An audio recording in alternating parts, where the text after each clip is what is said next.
welcome to all of you. We have a very full schedule, and we will ask a lot of you in the sense that there's no break until 10:35. So for our part, we will be respectful with respect to our time limits. Welcome, everyone, to the Lubar Center at Marquette University Law School. My name is Joseph Kearney, and it is a great privilege for me as Dean of the Law School to welcome you to today's conference. I do this especially on behalf of my colleague, Professor Dave Strifling, who is director of our Water Law and Policy Initiative, and whom you will meet this morning, and also David Haynes, the Solutions for Wisconsin editor of the Milwaukee Journal-Sentinel. Dave Strifling and David Haynes are the primary organizers of this gathering. Besides welcoming you, my purpose here is to give a bit of context for this conference. Here is part of it. Over the past 6 years or so, Marquette University Law School has engaged in exploring the state and future of the Chicago megacity. This is the 21-county region beginning in the northern Milwaukee suburbs, encompassing 6 counties in southeastern Wisconsin and stretching southward into Illinois, where it sweeps in 10 counties, including, of course, Chicago and Cook County, and extends into Indiana, that state's 5 northwesternmost counties. The term Chicago megacity is not ours.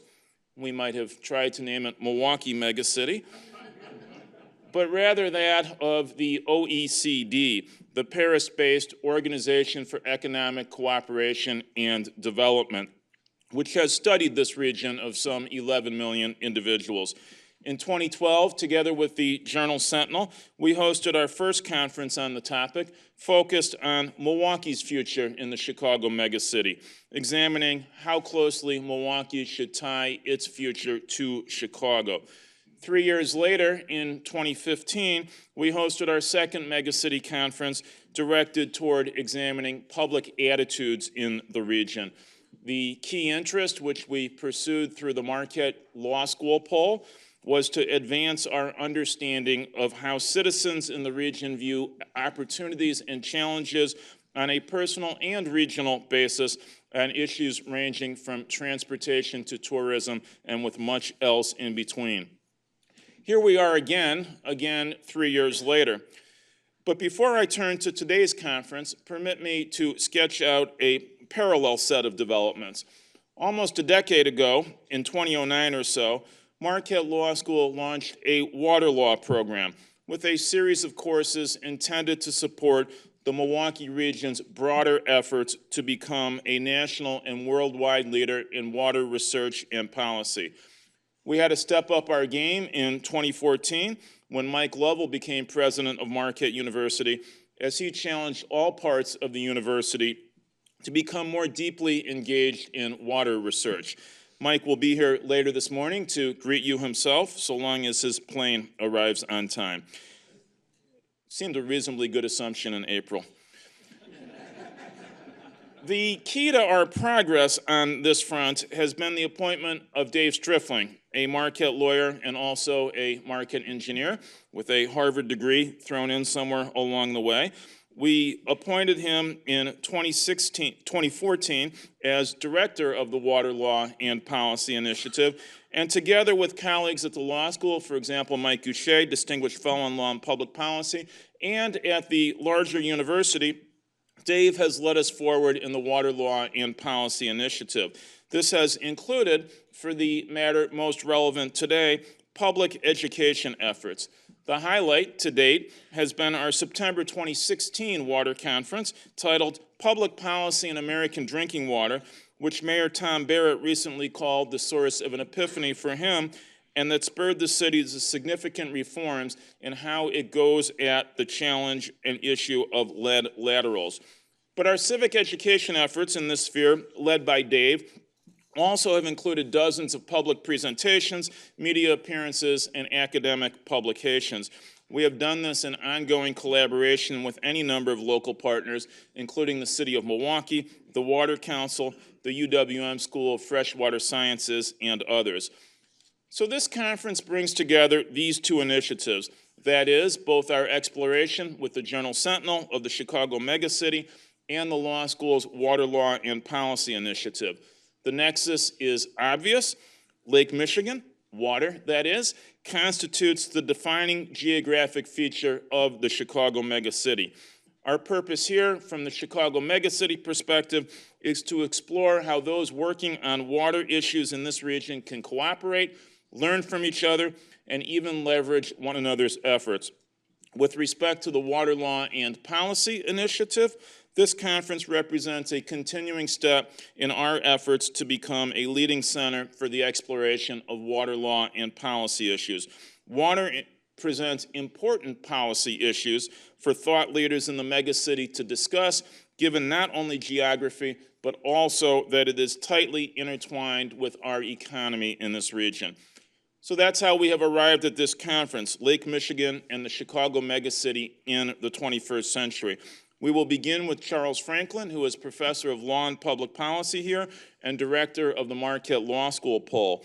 In addition to its excellent track record in examining political horse races, the Marquette Law School poll has handicapped or chronicled any number of public policy issues in its 45 or so surveys over the past 6+ years. Professor Franklin is going to give you a sense of some of the water-related survey items, whereafter Dave Striffling will introduce our first panel. We will have a 20-minute break at 10:35 with refreshments, and we will also provide a light lunch right outside this room in the Zilber Forum at the conclusion of the conference. So we hope that, in addition to learning from the presenters and our panelists, you will have an opportunity to connect with one another. So again, welcome and thank you to all of you, and let me turn it over to Professor Franklin. Good morning. We've asked about water quality and water issues several times in our surveys. For the bulk of the material,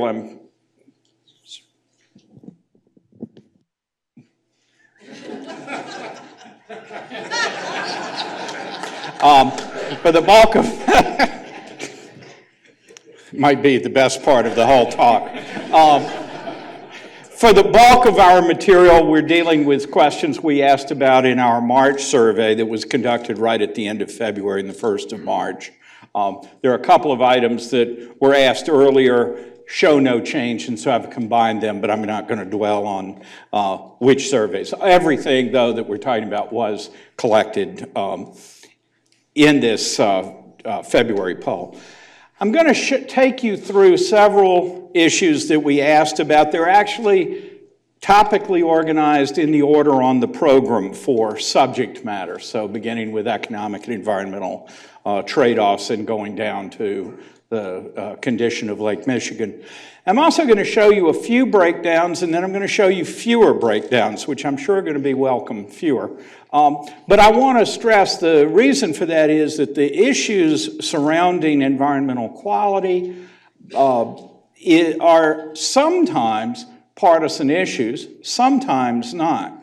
There's sometimes things that have sharp geographic divisions and sometimes not. And so I want to hit on those topics to show you where we have division, where we don't, and therefore the implications that has for how easy or, no doubt, hard policy making in these areas may be.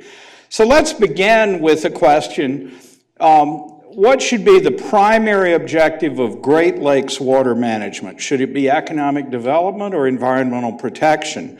And you can see there's an enormous majority for environmental protection, 76% to just 13% who think Great Lakes management should be primarily directed at economic development, and about 10% that don't know.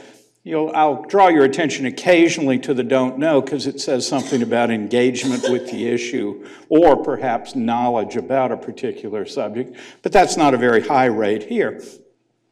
One of the things about this kind of a question, it's been asked in other surveys at other times, is that on the face of it, it shows how much consensus there is around environmental protection, but it's also a bit of cheap talk, right?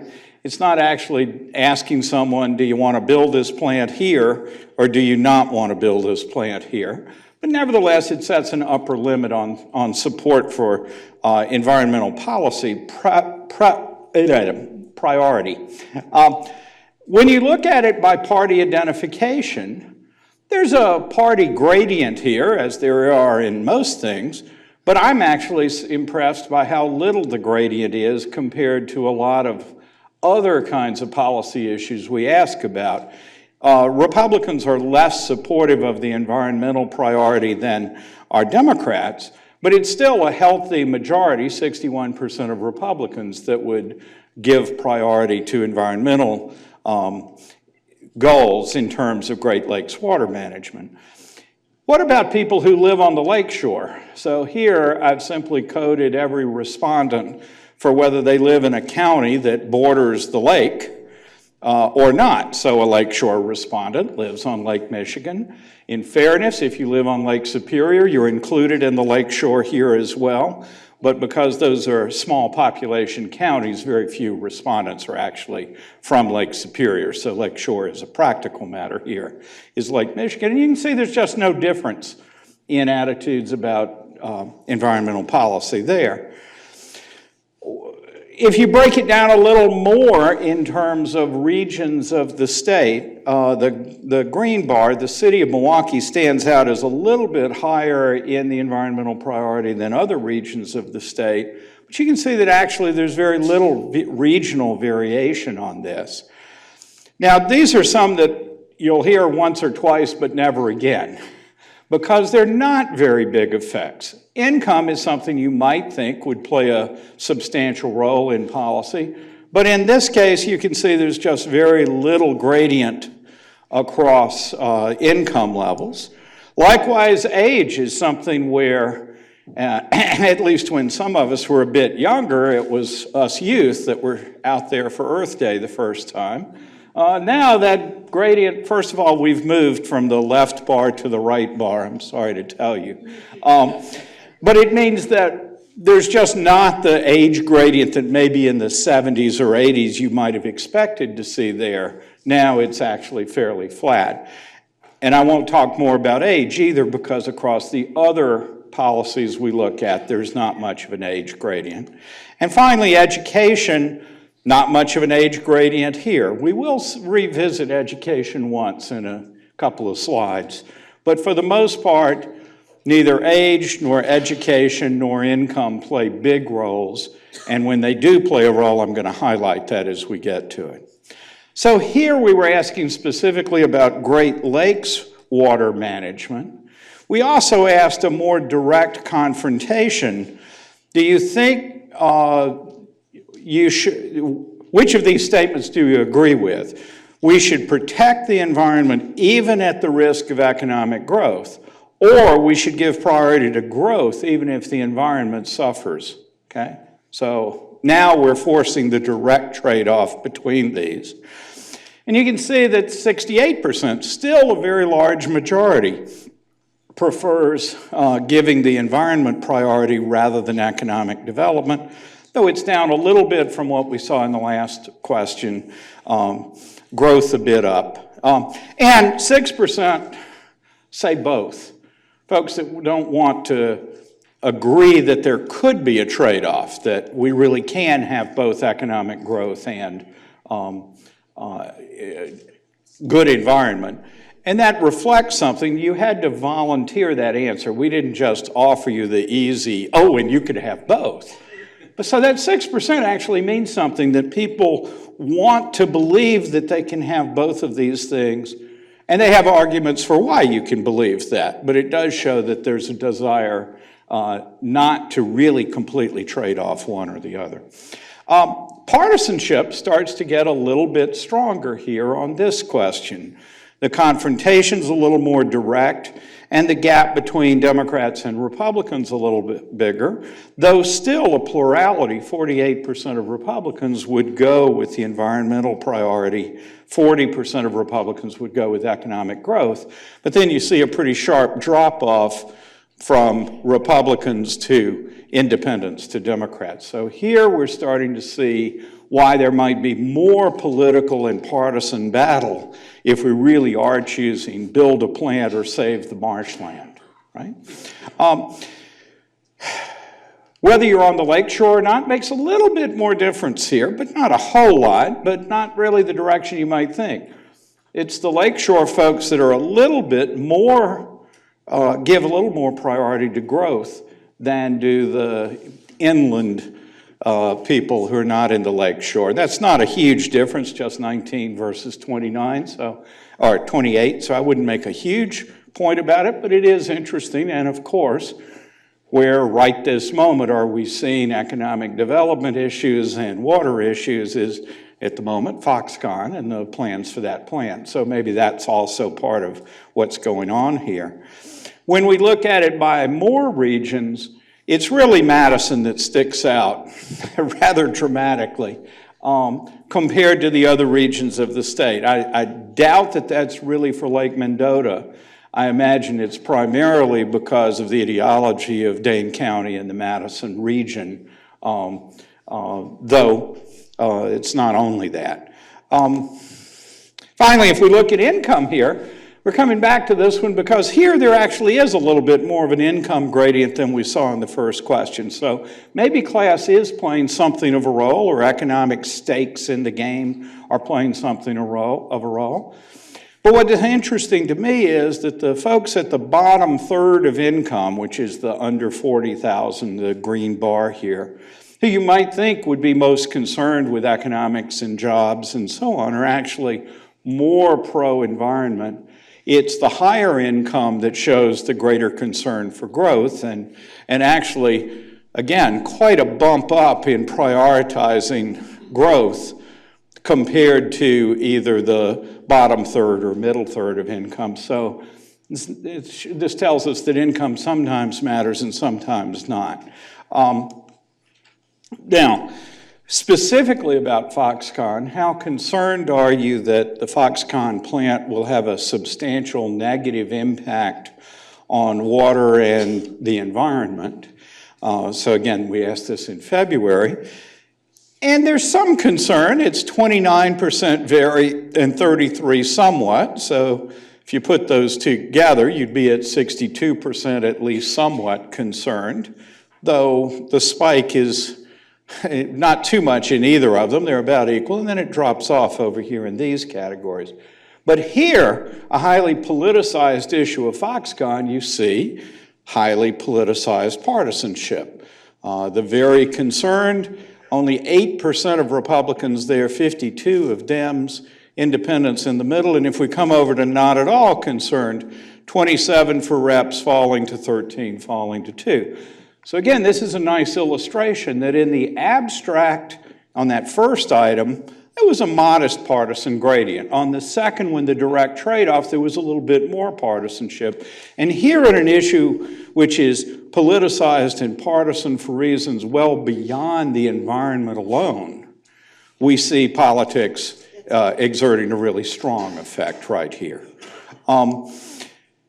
Lakeshore versus not, I think these are fairly modest differences, even though we saw a little greater concern on the lakeshore for economic development.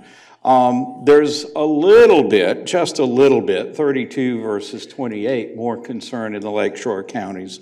But also less concern not at all down here in the lakeshore. So I think the bottom line, I'm going to keep repeating the lakeshore because it's so obviously relevant, but in a lot of these things, where you live is just not playing that big of a role in your environmental concerns. If we look at the region as regions individually, the very concerned includes the city of Milwaukee, but drops off in the suburbs and pops back up in Madison and then falls off a bit in the other parts of the state. Again, the city sort of expresses this concern, but the suburban areas, which includes, of course, Racine and Kenosha, not quite as much. How are you concerned? Now we're moving to the next part of the discussion, safety of drinking water, quality of water supplies.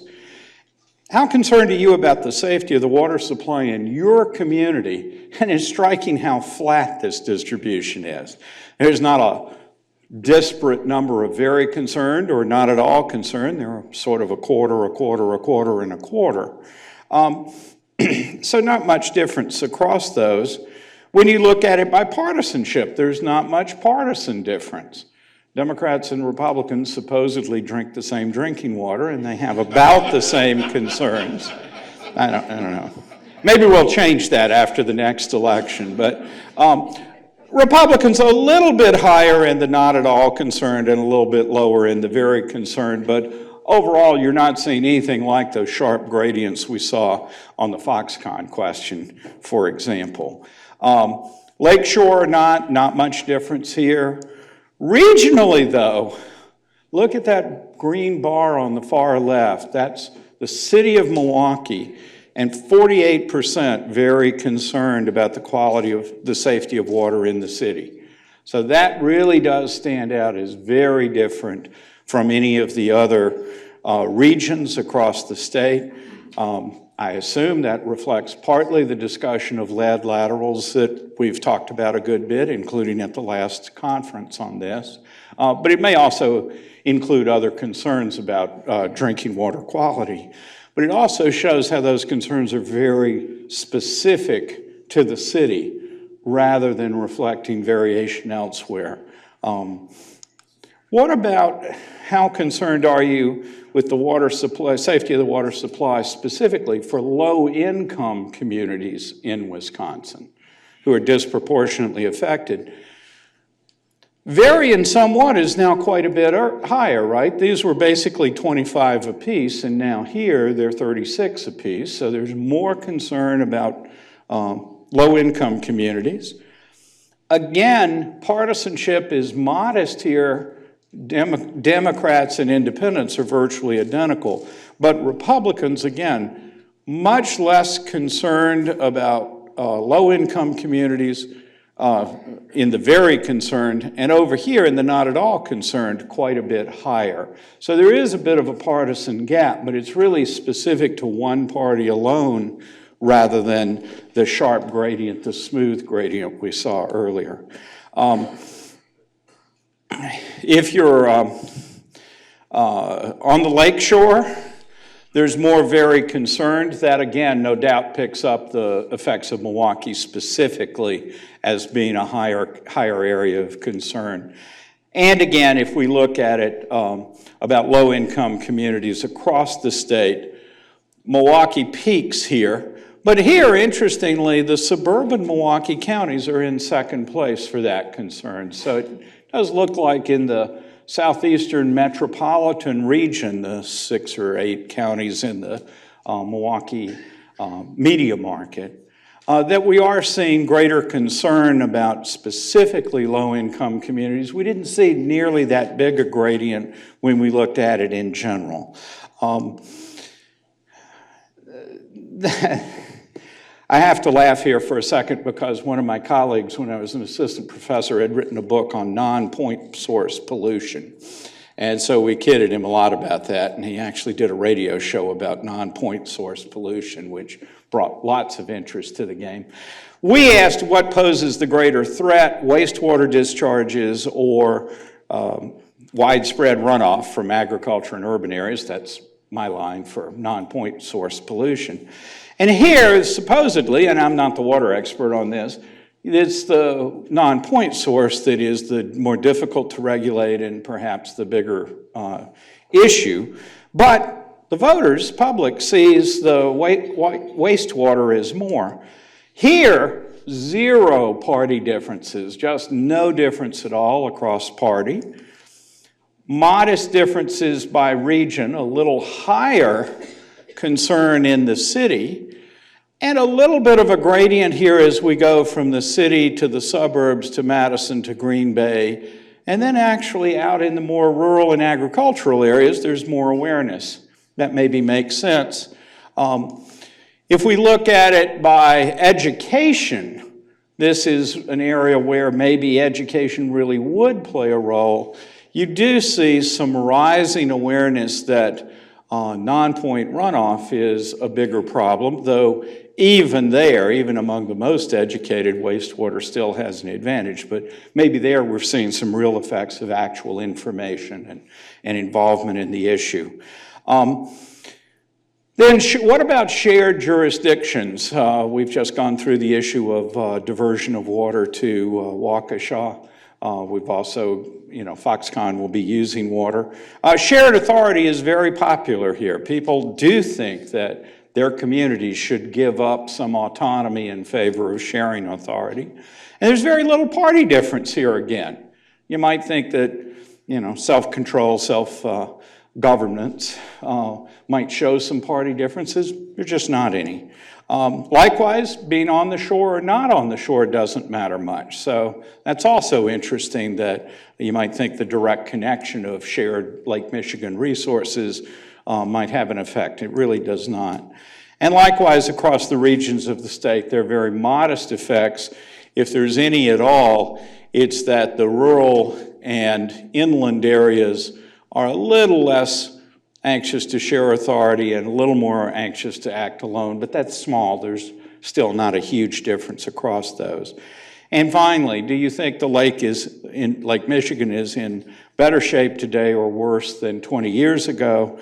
Here, not quite 2-to-1 plurality say it's in worse shape than 20 years ago, 48 to 28. Little partisan difference again. It's actually independents that are a little less likely to think it's in worse shape, a little more likely to think it's in better shape. But actually notice how high the don't know rates are. I warned you I was going to come back to don't know. Now, for the first time, we're actually seeing a lot of people essentially saying, I don't actually know whether the water is better or worse. So that hasn't been a topic of discussion that people have absorbed.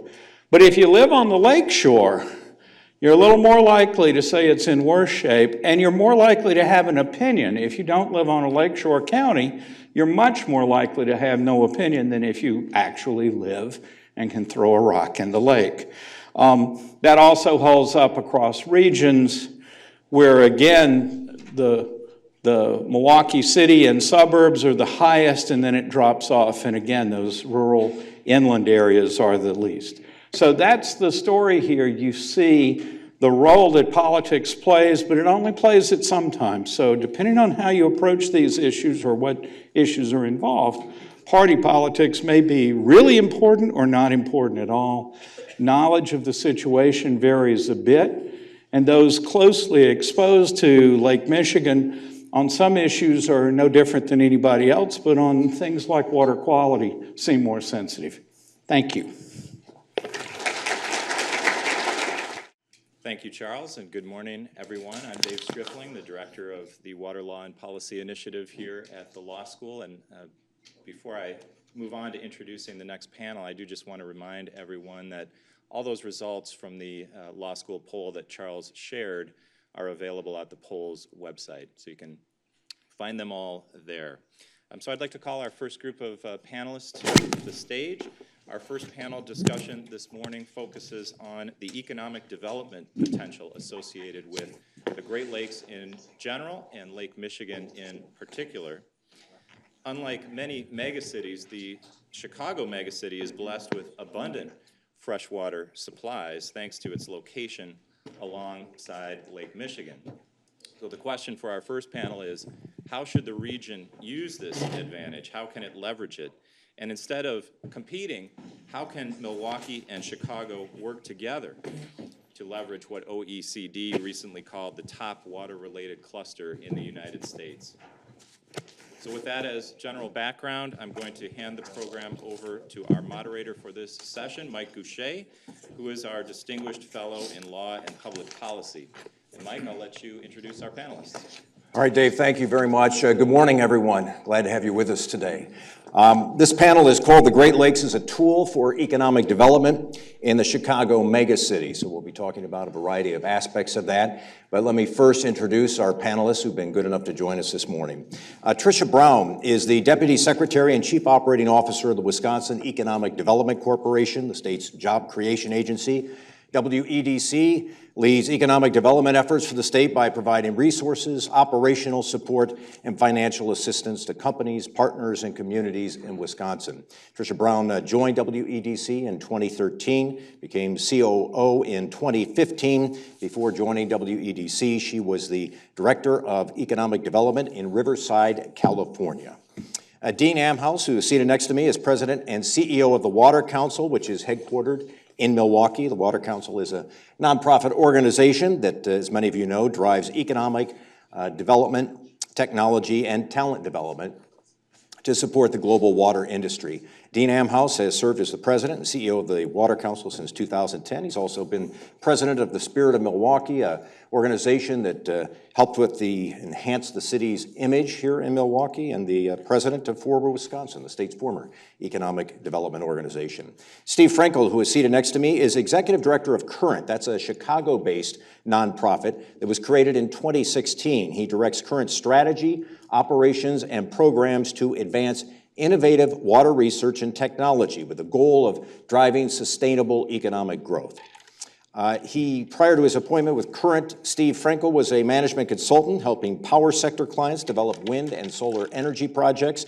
He previously led the Midwest office of the Union of Concerned Scientists, and he's worked as the chief policy advisor for the Illinois EPA. And he's also worked in the governor's office, where he oversaw energy, environmental, and climate change issues. And finally, Bob Schwartz is the senior policy advisor for the Consulate General of Israel to the Midwest, advising diplomatic staff on a wide range of political, economic, Jewish, interfaith, and minority community issues. His responsibilities include arranging meetings and policy briefings with political leaders, as well as analyzing the impact of Midwest political and economic developments on Israel.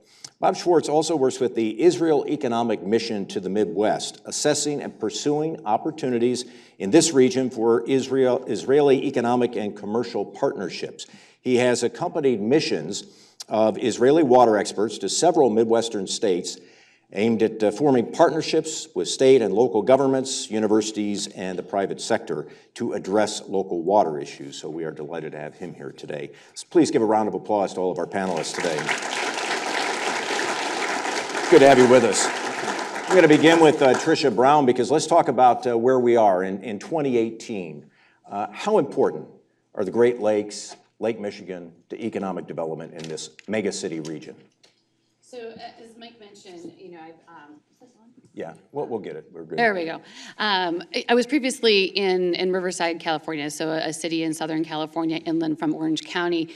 So I have the perspective of being in the opposite situation, where we were trying to grow and attract companies, but the ability to provide them with fresh water, guaranteed supply of fresh water, wasn't always possible. And so you would lose deals, or you'd have to kind of customize your industry mix based on that, and that was a challenge. So now being in Wisconsin on the other end of the spectrum, where you are able to position yourself in a competitive way, because industries that are recession resilient and rely on water will be looking in the Great Lakes region to locate. We've talked a lot about Foxconn, but for example, Haribo, a confectionery manufacturer. How important is, when they're making hundreds of $millions of investment, so they want to make sure that over the next not just decade, but 20, 30, 50 years, that there will be water available for their manufacturing operations. So it is critical. It is critical for our existing industries, and it's critical for those as we continue to grow and increase the diversity in our industry mix. So when you're having those discussions, Tricia, with prospective companies who may want to do business here or grow their business here, do they come right out and say, look, we need to have available water supplies, we need to have this, and this, and what's your response to that? Those questions are typically given to the local economic developers, because they're the ones that answer where their water supply can come from, whether it's a regional or a community supply. But it's one of the first boxes or blanks that has to be filled out in a project site search or their due diligence that they're looking at. Typically, this region, whether it's Wisconsin or Indiana, Illinois, Ohio, Michigan, we've already been shortlisted because of a need for water. So that's kind of the implied guarantee. So now it's the formality of, okay, in this location, can we get the water that we need? I want to get Dean Amhouse and Steve Frankel to weigh in on this about the importance of water in economic development here. From the perspective of each of you who are running nonprofits and are talking not just about water availability, but talking about water knowledge and water technology, how important is water from your perspective? Dean, I'll begin with you and we'll come to Steve. It is very important, and not just within this region. It is across the entire United States and globally. More and more industries are frankly just realizing that it is a really precious resource. And they're looking at it as, how do I keep my operations going and to be successful, and how do I keep people employed? So they're making every effort to use the water and use it very wisely and carefully. Because, and I think more and more what you're starting to find are these industries who are starting to become self-reliant. They want to be able to start really recycling water. And the technology exists where you can do this. You can continually, use the water that you have right there. And this city was really founded upon large water users. The breweries, the manufacturing, the tanning. What we did was we screwed up when we were back 100-some years ago, and we didn't take care of our water and value that. Everything changed 40-plus years ago with the Clean Water Act, where there was a recognition it is a precious resource, we need to protect it, but we need to use it wisely and carefully as well. And that has really spawned that evolution really over the last 40 or 50 years, and where we've got a strong leadership is that technology. And I think it's not just those industries that are paying attention to it, but you're also seeing more and more investors globally who are making decisions on where they are going to invest money with companies on what their water risk is. Because some industries are located in areas where they have a high risk. And if you're an institutional investor, do I want to put my money into a company that may have to shut down because they don't have that water? And in closing, I think too is, building off what Tricia said, is that we have this resource that's here. It does pop up. I mean, we're in a little bit of a different, ball game because we're working to attract those technology solvers, the solution providers, but they're also going to locate where there is industry that is looking for the solutions as well. Let me get your perspective on this, Steve. Sure. I agree with what Trish and Dean said. I think sensitivity to water resources is growing, and understanding the value of water as a critical input for sustainable business operation is a growing concern. And Milwaukee and Chicago and our greater metro region is very well positioned to thrive going forward, being able to leverage that resource and do so responsibly. And as Dean was saying, both of our organizations are interested in attracting the solution providers and technology providers that can help water-intensive industries adopt a more sustainable and water-responsible path forward. And we want to attract water-intensive industries to come here and take advantage of this resource and do so in a responsible and sustainable way. I guess I would also add that because water has not been really valued correctly historically, it's not like energy, where the price for consumption is more closely priced to the true value of the resource, but we still know with power or energy that the environmental impacts of climate and carbon are not reflected in the price of power today, and probably ought to be. In water, we're much farther behind in internalizing or imputing the true value of water, the public infrastructure investment, the implied energy value, the carbon value of transporting that water. So the value of water is really not properly priced, and so that's created some perverse incentives. There are some companies that I was reading a story about. Nestle extracts a huge amount of water, as people have read about in Michigan, for free, effectively, and there's a lot of concern. Is that a sustainable and appropriate practice? I would say from a business attraction perspective, I agree with Tricia that water is a critical concern and variable in business attraction decisions or location decisions. But for businesses that are not necessarily water intensive but still are interested in the Great Lakes region for location, water is a variable, but it may not be a sort of a defining variable for their decision. And so I think the Chicago metropolis and region, including Milwaukee, is blessed with a lot of other assets and resources that are critically important to a business attraction decision, whether it's a deep talent pool, connectivity to markets around North America, whether it's the Milwaukee Airport or O'Hare. This region is the intermodal transit hub of the nation, and so we have a lot of other assets, incredible research institutions, including this one here, national labs. So there's a lot of other important decisions or factors that water-intensive industries or other industries will make or take under consideration when choosing where to locate. Trying to elevate the importance of natural resource inputs, including water, into that decision-making, I think, is a challenge to some extent, and something that Current is focused on, and I know Dean is focused on as well. So I think it's an obligation for us as stewards of the resource to try and elevate awareness of water as an input and its value. Let me bring Bob Schwartz into this conversation. Bob, Israel is renowned for its leadership on water technology issues. I'd be curious to get an outsider's view of this region, its assets, what it means to a nation like Israel. And you do, we should say offhand, some of the people in this room know this, there have been trade missions back and forth between our country and yours. Give us your sense of how you view this region and its possibilities. Thank you, Mike. First, I want to give you a new definition of chutzpah. It's a Yiddish word that even at Marquette, I'm sure most of you are familiar with. I was not allowed to make slides, fortunately, but I did make one picture, which shows in the middle of a very rough Lake Michigan, a very rough map of Israel. So here you have a country that fits in Lake Michigan, trying to tell two states what to do with their resource. So that's a new definition of chutzpah for you. Basically, yeah, I am not the water expert that these folks are. I know certainly Dean and Steve, Tricia, I know your colleagues, Kate and Kate Sinnott. We just had the good fortune of having the last WATEC conference in Israel in September. Mayor Emanuel attended, gave a keynote speech. Governor Walker came later on in a mission that was focused heavily on water. Dean was heavily involved with that, and Steve was involved with the mayor's mission.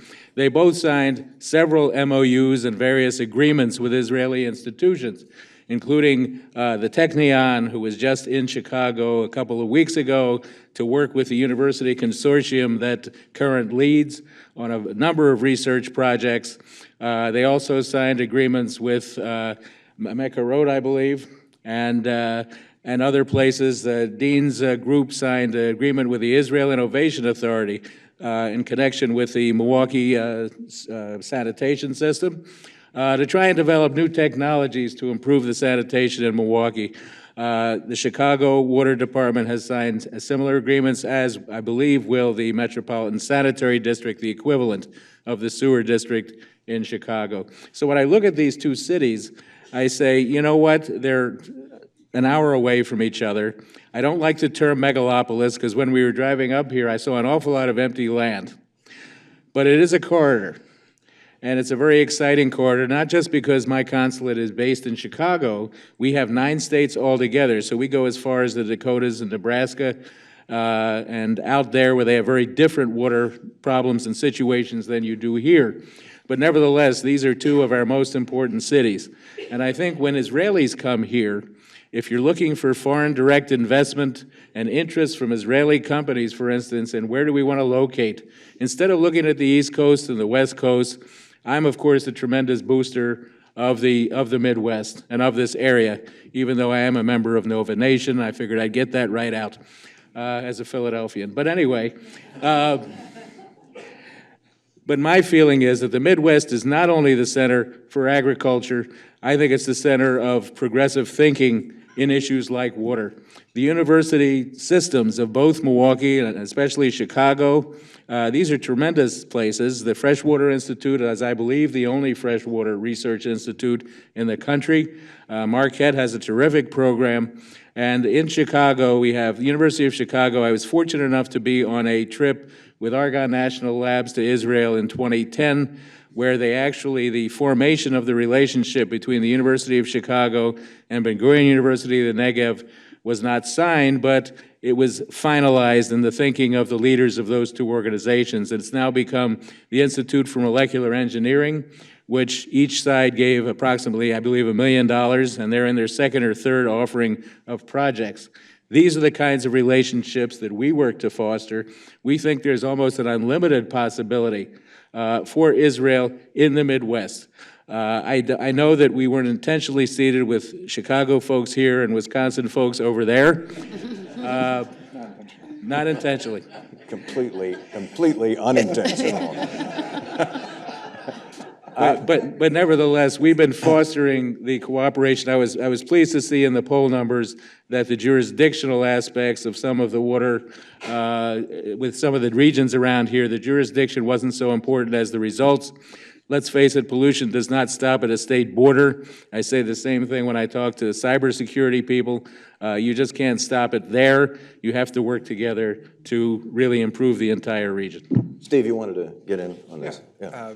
Just to amplify what Bob was saying, so the consulate in Chicago of Israel and the Economic Mission of Israel in Chicago have been great partners for Current and for Dean in Milwaukee. And just to point out a recent example, not only did we have the Technion Institute from Haifa, Israel, their researchers were in Chicago in early March for a week of meetings with our research consortium that includes Argonne Labs, U of C, Northwestern, University of Illinois.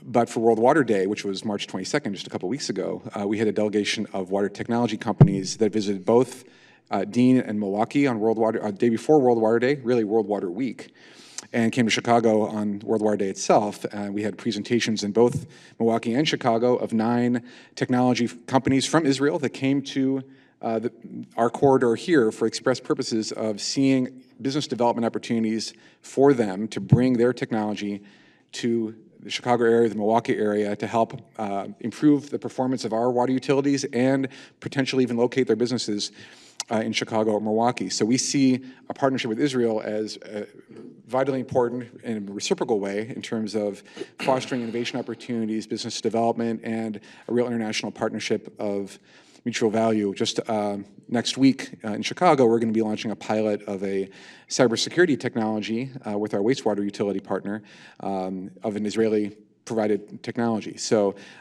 we see real opportunities to foster direct partnership and direct investment. And so these are ongoing and real-time opportunities. In fact, I got an email from the Technion this morning saying, where are the meeting notes from our delegation a couple weeks ago? We want to keep moving on this.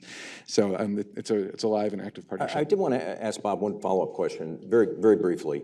Do you view the relationships when you're dealing with Chicago and Illinois and you're dealing with Milwaukee and Wisconsin, are those very separate, different relationships? Or do you view them, this is all sort of, we're talking about a water cluster here. How do you see that? You see them as separate entities? Well, of course, we have to deal with each state and city separately, but I think when we're dealing with them, we also want to encourage them to work together.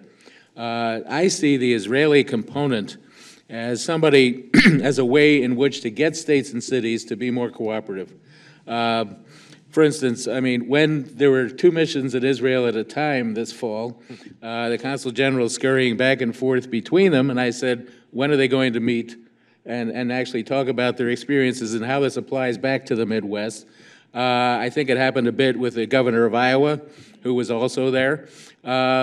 And look, each state has their own tax base. People want to see local results. We understand that. We're not naive or stupid. They want to see their money going to where they can see it. But nevertheless, as I said before, the problems go beyond your neighborhood. They go beyond your city and state. And if we don't work together, I think we'll find we either work together or sink separately is, I guess, one expression. I want to get all 3 of you to weigh in on that because I think it raises an interesting point. There's a lot of talk, the OECD report suggests that there should be more regional collaboration, use water as an example of a place where you could see that. But there are also the realities that we live in a competitive world. States compete against each other, municipalities compete against each other. Is it realistic to talk about more collaboration on the issue of water between, for example, Chicago and Milwaukee? And just get each of you to offer some thoughts on that.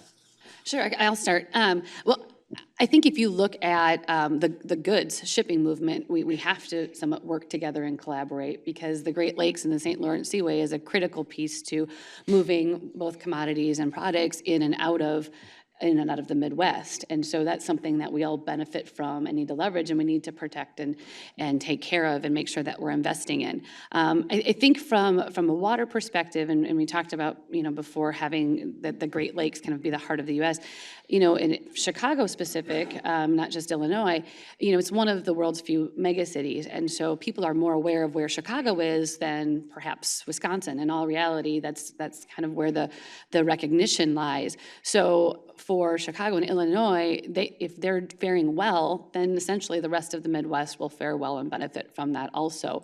But at the end of the day, where I was speaking to Mike earlier, and there's an analogy that's used often where we still want to be, the best, say, basketball team, best conference in the league, but when it comes down to game time, we're all going to fight to win our own match. So, but I think there's definitely benefits in this at being a strong region. Dean, is greater collaboration possible? If so, where might we look?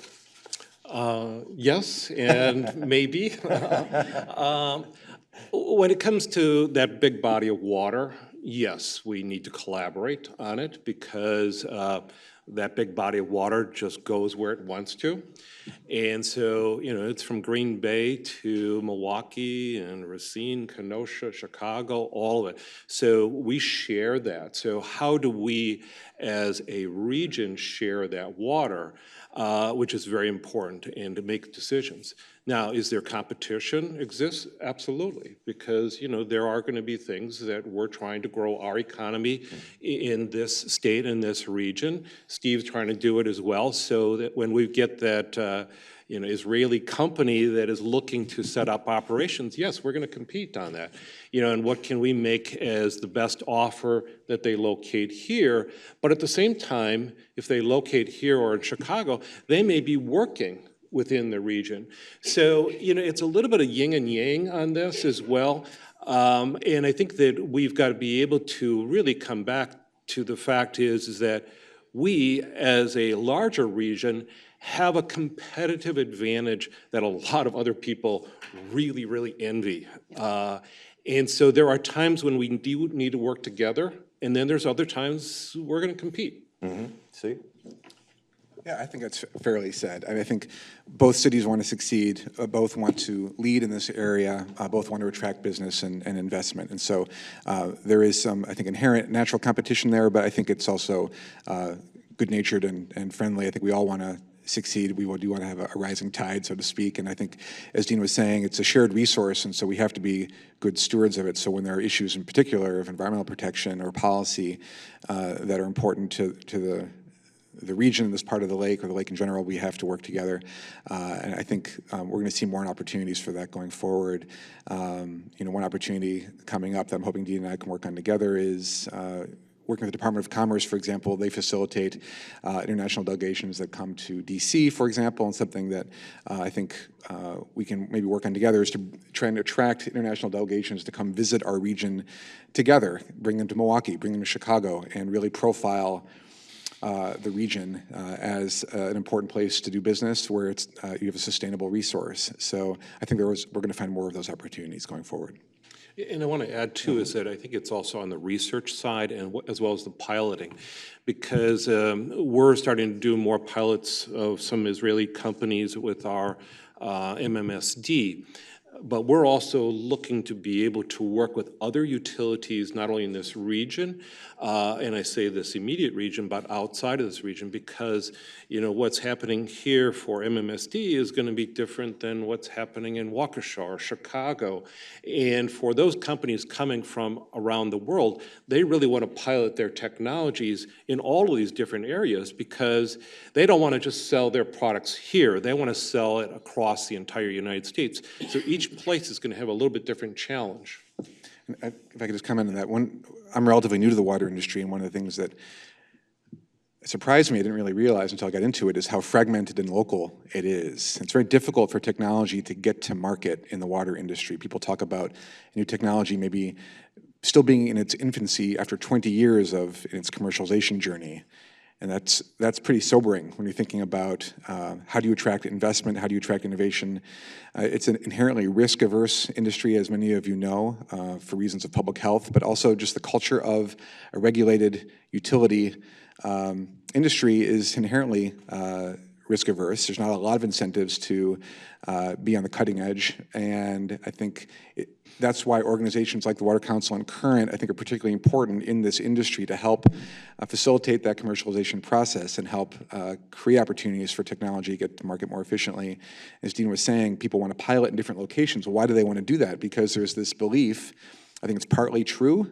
I mean, I think it's partly based on science and engineering. I think it's partly based on culture and this culture of conservatism that people believe their water is different than everybody else's, even if they're relatively close to each other. And that has created a need for repeated demonstration projects and pilot testing over and over again, because no water utility manager wants to deploy technology that they haven't really kicked the tires on themselves. And that's relatively unique to the water industry. In the power sector, an electron's an electron, a solar panel is a solar panel, more or less. And so you don't really have to demonstrate that solar panel is going to work in your backyard if you also saw it work down the street. And so that creates a lot of challenges and barriers for technology getting to market efficiently in the water industry. And I think we're trying to overcome those barriers at Current. That's really how we've structured our research program, our technology demonstration program, our commercialization program, is to identify those commercialization barriers and those gaps and try to bridge them.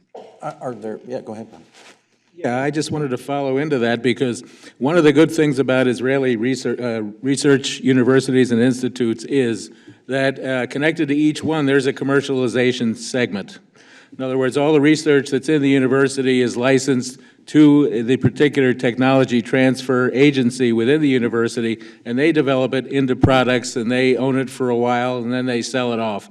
American universities, U.S. universities, European universities are starting to adopt some of the same types of conduits because this enables the research to be developed more slowly and have a better product in the end, and then to market it and bring money back to the university. The Chief Scientist's Office in Israel will give money to research projects, and all you have to do is pay it back. And if you're not successful, you don't have to pay it back. So this is such a deal, as they would say. We will finance you. We have the confidence based on the initial criteria that we look at that your research is worthwhile and that this could be another good product for Israel. I also wanted to touch on the demonstration aspects. Israel is a very small country. As I showed you, it fits into Lake Michigan. They don't have the diversity of environment and of different ecosystems to really test a lot of the products that they invent well, which is why coming to the Midwest, working with Current and the Water Council, Wisconsin, Chicago, and other Midwestern states that have very different environments is a terrific boon to them. And this is, I think, one of the biggest attractions of companies from Israel. I want to follow up on something we saw in Professor Franklin's presentation, and that is the concerns that people who live in this area have about the environment. And I think this is an interesting issue to explore because of the fact that if we believe that water is one of the keys to our economic future in this region, it would seem that we're going to have to convince the public that using water to bring jobs here is a good move, that it's a smart move, that it makes sense. How do we do that? What do we have to do on the public education front to help people understand that it's possible to perhaps have both economic development and environmental protection? Absolutely. If I touch on the first part, you want to do AWS. So I know Dean and I probably both want to say the same thing right now, but I think that there's this notion that companies or big corporates are not good stewards of our natural resources, and in my experience, that's just not the case. One, highly regulated, and so everything that they're doing, everything that they're putting in or taking out is being monitored and measured, and the companies themselves are putting in, whether it's pretreatment facilities or other kind of more sustainable type processes in their plants to make sure that happens and continues to happen. But furthermore, just from an investment and looking forward, I don't think Dean would be here, the Water Council would be here if it wasn't for that forward thinking or that inclination to want to have better methods or better research or better innovations when it comes to fresh water than if we didn't have the companies that were really at the root of that. Mm-hmm.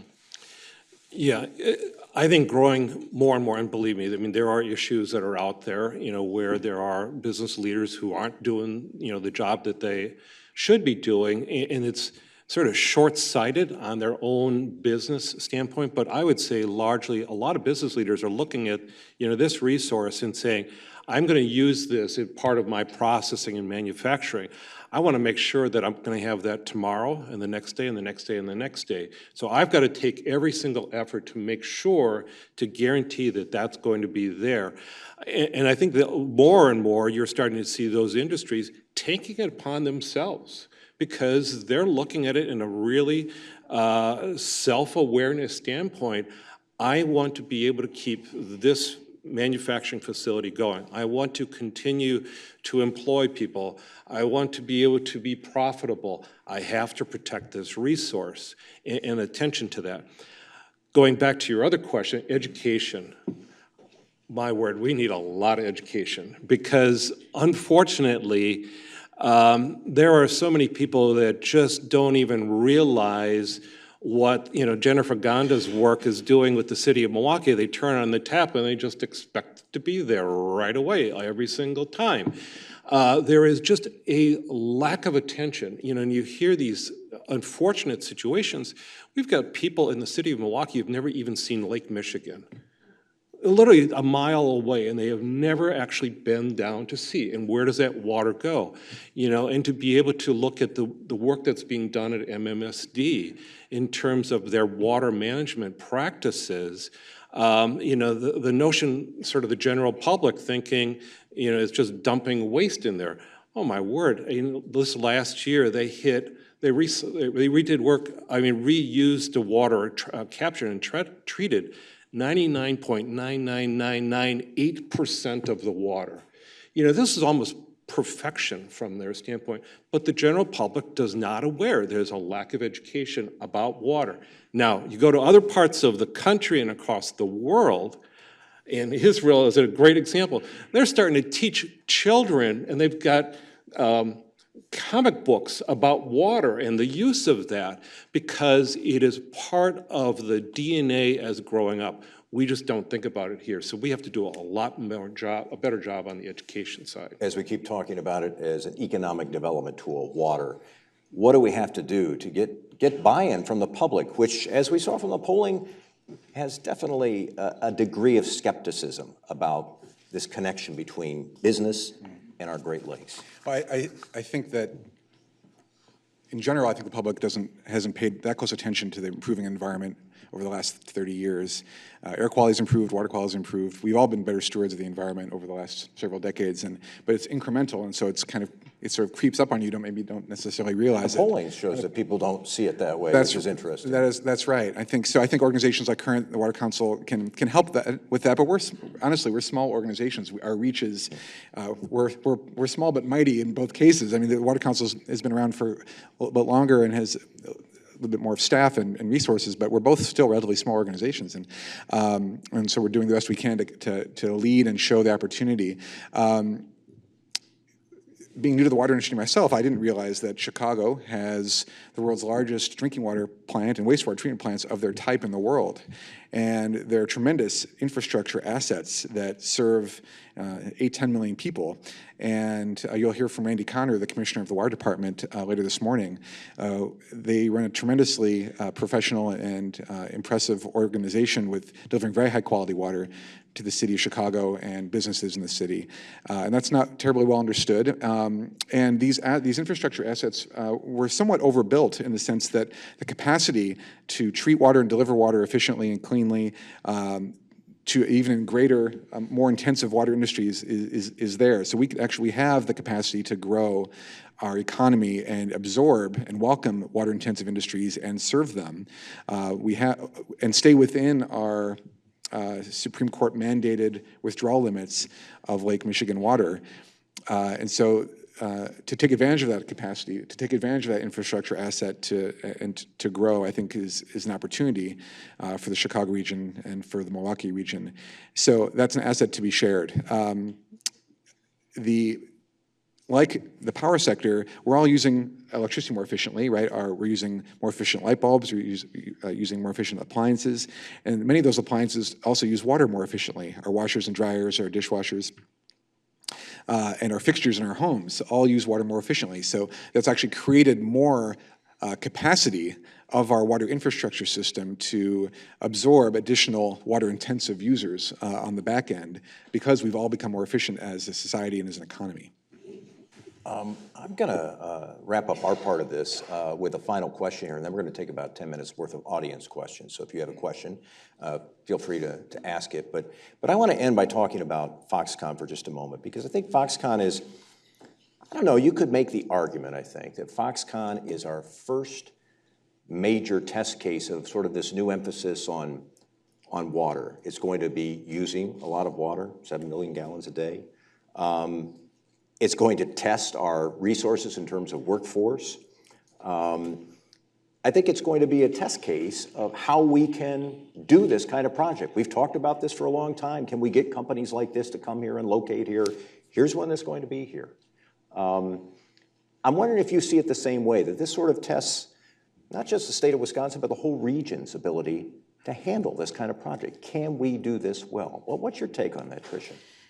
You know, I think what this region has, and the reason, frankly, that Foxconn decided to locate here is that what they saw when they were researching sites and researching locations is that Wisconsin has built this foundation of partnerships and a community of collaboration in all sense, from workforce development and kind of really overhauling or almost creating from scratch a new way to train an industry that doesn't necessarily exist here yet.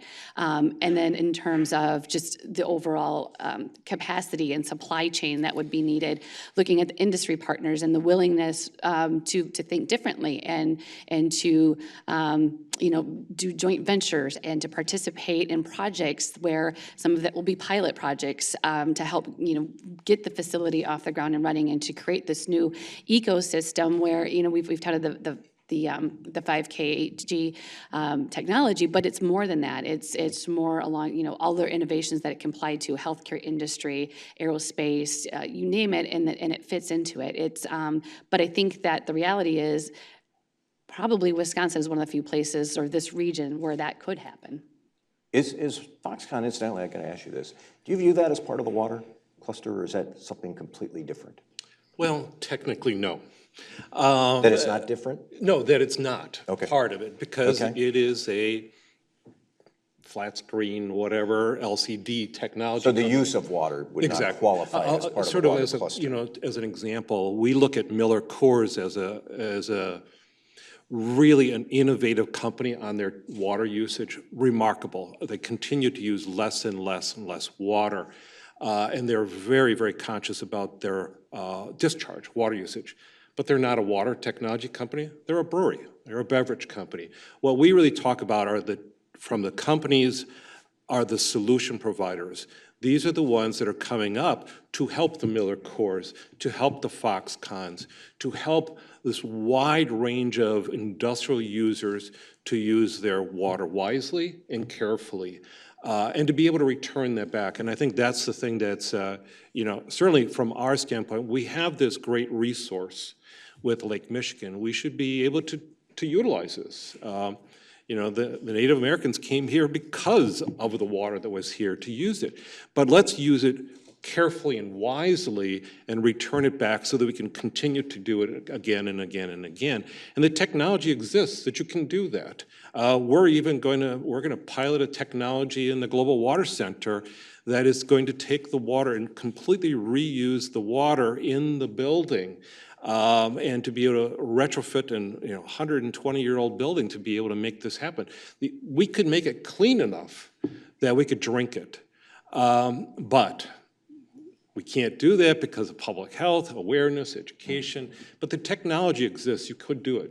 Yeah. And I'm going to get a final comment from each of you, and then we'll move on the technology front. I asked Dean about the cluster, the notion of what is the water cluster, what constitutes that. I would assume you have sort of the same definition that he does.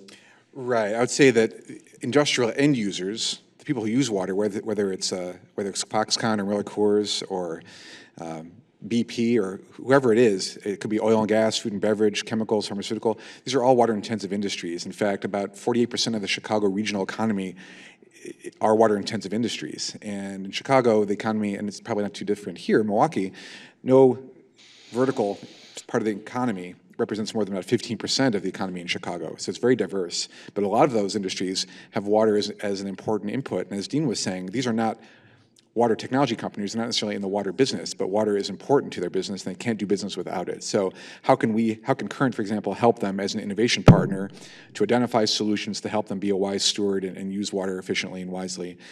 As Dean was saying, we can return this water back to the ecosystem and use it again. All the water that's ever been on Earth is the water we have today. It was not created or destroyed. And so we have to, it's having the right water in the right place for the right use and treating it responsibly. So in terms of what is a water cluster, I think it's really a term that really describes, I think, a set of activities around an organization like Current or the Water Council to try to spur innovation, to try to create partnerships, to drive investment and improve the resource through innovation for people like Foxconn, for people like Murray Coors and other end users, and on behalf of our utility partners as well. So I work closely with Randy Conner from the Water Department. He's a member of Current, they're a supporter of Current, he's on my board of directors, and so we work with the Water Department as an external innovation partner to identify and provide solutions to them. I'll give Bob a couple of seconds here at the end. Okay, of course, I'm not going to touch Foxconn because A, I don't know anything about it, and B, it's a local initiative, and I wish them all success and hope it works well. I did want to make a little comment on Dean's remark about education, because this is critical. Israeli children, from the time they're in elementary school, are ingrained with the idea that this is a very scarce and valuable resource. Israel's now going through a 100-year drought. We just passed new initiatives to build more desalination plants, to build an increased, enhanced reservoir system to save what little water we get. We are extremely aware of this terrific, valuable resource. Look, I can understand living on the Great Lakes that it doesn't have the same urgency, but I will say that scarcity is the mother of not invention, but innovation and inspiration. And that's why Israel has been doing what it's doing. That's why the United States only recycles 1% of its water per year, whereas Israel does 90%. Spain is number 2 at 20%. So there's a huge gap, not just with the United States, but with the world at large. And the educational aspect is something that, besides bringing companies and research, we want to bring to the school children of the United States and on up. Thank you very much. Let me take a couple of questions here. If you're in the seating bowl, you press down on that little device in front of you. Keep your finger and keep pressing, and we'll be able to hear your question. If you're in the back, you have a question, please raise your hand. Steve has a microphone. He will hold it while you ask your question. So if anybody has a question, raise your hand, and we'll go from there. Oh, we've got lots of questions. Mayor. Yeah, just keep pressing down on it.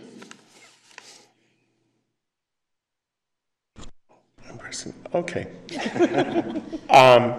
You can't get out of our classroom unless you know how to do that. You're not going to get your law degree unless you can figure that out. Thank you. I wondered about the successful City of Waukesha water application and the historic deal with City of Milwaukee to sell Waukesha the water. That says in southeastern Wisconsin, we have solved a significant water issue for the next 50 to 100 years, whereas areas like Atlanta or Phoenix or California don't know what they're going to do about water. So is it premature to ask whether that could have an economic development boost, because companies will recognize that they could come anywhere in southeastern Wisconsin and have an ample supply of water? And so that's my question. I think absolutely. I think that goes back to the point made earlier, and it's less specific to just water, but it's about the culture of Wisconsin, and that we problem solve. That's just part of our nature of who we are, but that's an example of that. That's a very good one and makes a big statement. And the cities that you kind of compare us against, you know, I hope at some point they kind of get that mentality too. It's better for all of us, but yeah, absolutely. Go ahead. Yeah, California is just in denial. They just think it's going to rain, and then when it rains, they have, you know, way too much, and, you know, it's just a problem. I think something that really has become more intriguing for us, and this was Charles had a question, which I was pleasantly surprised, is looking outside of these political boundaries, districts, because frankly, water doesn't care which district, you know, it's just going to go wherever it wants or not go. We've become more intrigued about this idea of really a watershed management approach. Because largely, you know, that phosphorus issue, that 9-point issue that ends up down here may have probably started outside of the Milwaukee Metropolitan Sewage District's political boundaries. And I know for a fact that Kevin Schaefer would like to be able to work to help to address that and to actually put money to solving that problem, because it's cheaper to do it up there than rather down, you know, once it hits here. So that's part of that collaboration as a watershed. Let's take another question if we could. Yes. Hi, this question is for Steve Frankel. You mentioned the issue of water pricing. Could you speak a little more about that in relation to both public access and economic development? Sure. So repeat that if you could. Sure. The question was about the pricing of water and maybe the history of that and its impact on economic development opportunities, I suppose. Is that a fair restatement? Okay. I can't speak to Milwaukee's pricing, but Chicago's, historically, the price of water for residents and businesses has been very low, sort of in general, and relative to other cities, it's been relatively low. Now, in the last few years, we've seen some increases in our water rates to help fund infrastructure improvement, and we know that there's an infrastructure investment gap in cities like Chicago, Milwaukee, and all around the United States in terms of maintaining the system, upgrading the system, and so I think even with modest increases in water rates, the water rates in Chicago are still relatively low and competitive. And so I think from a business attraction perspective, those increases, I don't think, diminish the attractiveness of the resource. And it's very important that that Randy Conner, the Water Commissioner, has the resources he needs to make the investments in the system to maintain that system and improve it and make sure the quality of water is maintained and delivered efficiently. There's a lot of opportunities for system improvements, both on the drinking water side and the wastewater side, and that's what Current is trying to help our partners achieve. We have time for one really quick question. Yes, but it's got to be very brief, if you would, please.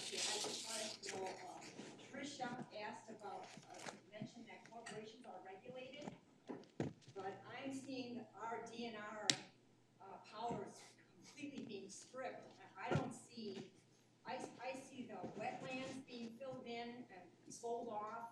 I'm wondering what you're talking about with regulation. Their wastewater. That was specific to the wastewater, that answer. Yeah. Anybody else? Very brief. Okay, so Dean mentioned communities not knowing about Lake Michigan or being, so I'm thinking that maybe how can we educate them about the lake so that they can use that as a resource for economic development. Yeah, and I think this, again, some of our interest is literally, you got to start, you know, at the grade school level, and frankly, you got to start even before they hit grade school. You got to start with the parents, to be able to have the parents teaching the children, you know, as they're growing up, how they're using this. You know, and we did a really great job about where we were going to put our trash. And, you know, where the children are starting to tell the parents to do this. It's a long process. And again, I've seen the things that have gone on in Israel. They really have done an amazing job. And it becomes, you know, as soon as you're born, it's almost like, okay, we're going to pay attention to water. It's got to be that early. I'm going to wrap things up there. I want to say a particular thanks to our panelists today, Tricia Brown, Dean Amhouse, Steve Frankel, and Bob Schwartz. Thanks very much for being with us today. Thanks, Steve. Thank you very much. Enjoyed it. I agree. Thank you, Mike, and to everyone in that discussion, which is, to understate the point, so important to the future of our region, whether we call it the megacity or something else. Our president at Marquette University, Dr. Michael Lovell, would like to say a word of welcome to everyone here. Dr. Lovell is a great supporter of the law school, not just generally, but also our public policy, research, and civic education efforts, the Lubar Center, that is. And as I mentioned in my opening remarks today, today's topic is a particular interest of his. Before he became president of Marquette University in 2014, indeed, before he became chancellor of the University of Wisconsin-Milwaukee, Mike Lovell held another honorable title. I'd like to think of it as an especially honorable title at UWM's College of Engineering as its dean. And in all of these positions, that is, as dean, chancellor, and now president, Dr. Lovell really has been a key player in the efforts of this region to develop itself into a hub for research and industry in water-related efforts. So please join me in welcoming President Lovell, who wishes to welcome you. Well, thanks, Joe, and I want to offer my welcome here to Marquette University. And as you know, we look at our law school, in particular our Lubar Center for Public Policy, as a place where we discuss important issues for not only our region but and society in general. And as I was listening to the panel and the questions and looking at some of the other talks today, it reminded me of a discussion that I had 5 or 6 years ago with the chairman and CEO of Kikkoman Corporation, Mr. Mogi. And it was interesting, during these discussions, he was describing how Kikkoman wasn't doing a 3 or 5 year strategic business plan. They were doing a 100-year strategic business plan. And it was interesting because as part of that 100-year business plan, when they, 50 years ago, they decided that they were going to be the first Japanese company to establish a factory in the United States. And there was a lot of pressure when they were making this decision on where they're going to place that factory.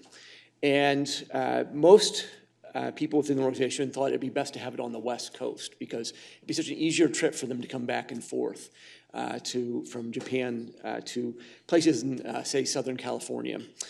Well, as it turns out, they decided to place that factory where? But in southeastern Wisconsin in Walworth County.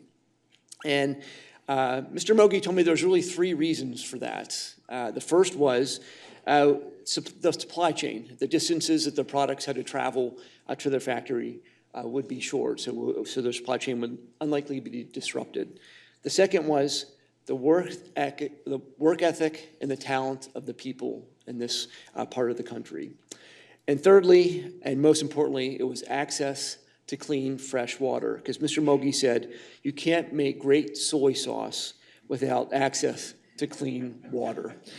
And so, but he went on to say something that was even, to me, it was even more impactful than when he said this. He said, you know, when we look at the United States from Japan, and we think about where the population base is going to be 100 years from now, we believe that it is going to be centered around the Great Lakes because of the access to clean, fresh water. We believe that places on the West Coast, in the Southwest and Southeast, you're going to see migration of companies and people from those parts of our country to the Midwest, where we're located today. And so when I think about what we're discussing today, I want you to be thinking maybe 100 years from now of this being the population base of our country. And I think about the opportunities that presents to the companies that we may be attracting here, but also some of the challenges it will present to our citizens, how we can have safe, reliable water, which is, again, it's a great asset that we have here, and how are we going to protect that resource going forward, not just 5 years, 10 years from now, but in 100 years to come. And finally, you know, I want you to think at how the citizens, you know, of this part of the country can use that for recreation and other quality of life issues. And so when I think about what we're discussing today, I think everything we're talking about falls into those areas. And I'm so excited that Marquette University can host these discussions, and I really hope that you find, as with the previous panel, the rest of the talk today is very fruitful and enlightening to all of us. So thank you. Thank you, Dr. Lovell. We really appreciate you being here, especially so soon upon your return from Boston, where he ran the marathon yesterday in what I understand to be have been some less than ideal conditions. So I'd like to transition now to our second panel, which will be our last discussion before our break. And so if I could call those panelists to the stage.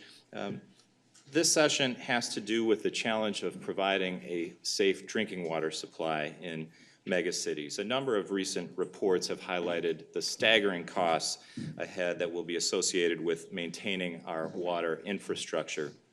Just to give you a few of the figures, the American Water Works Association estimates that we need to spend $1 trillion over the next 25 years to maintain that infrastructure. EPA has estimated that it will cost $300 to $500 billion over the next 2 decades.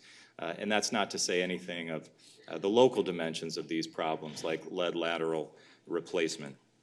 These high costs aren't unusual. In fact, public water supply is particularly challenging for megacities, and the ability to provide a safe drinking water supply is a key determinant of a megacity's success.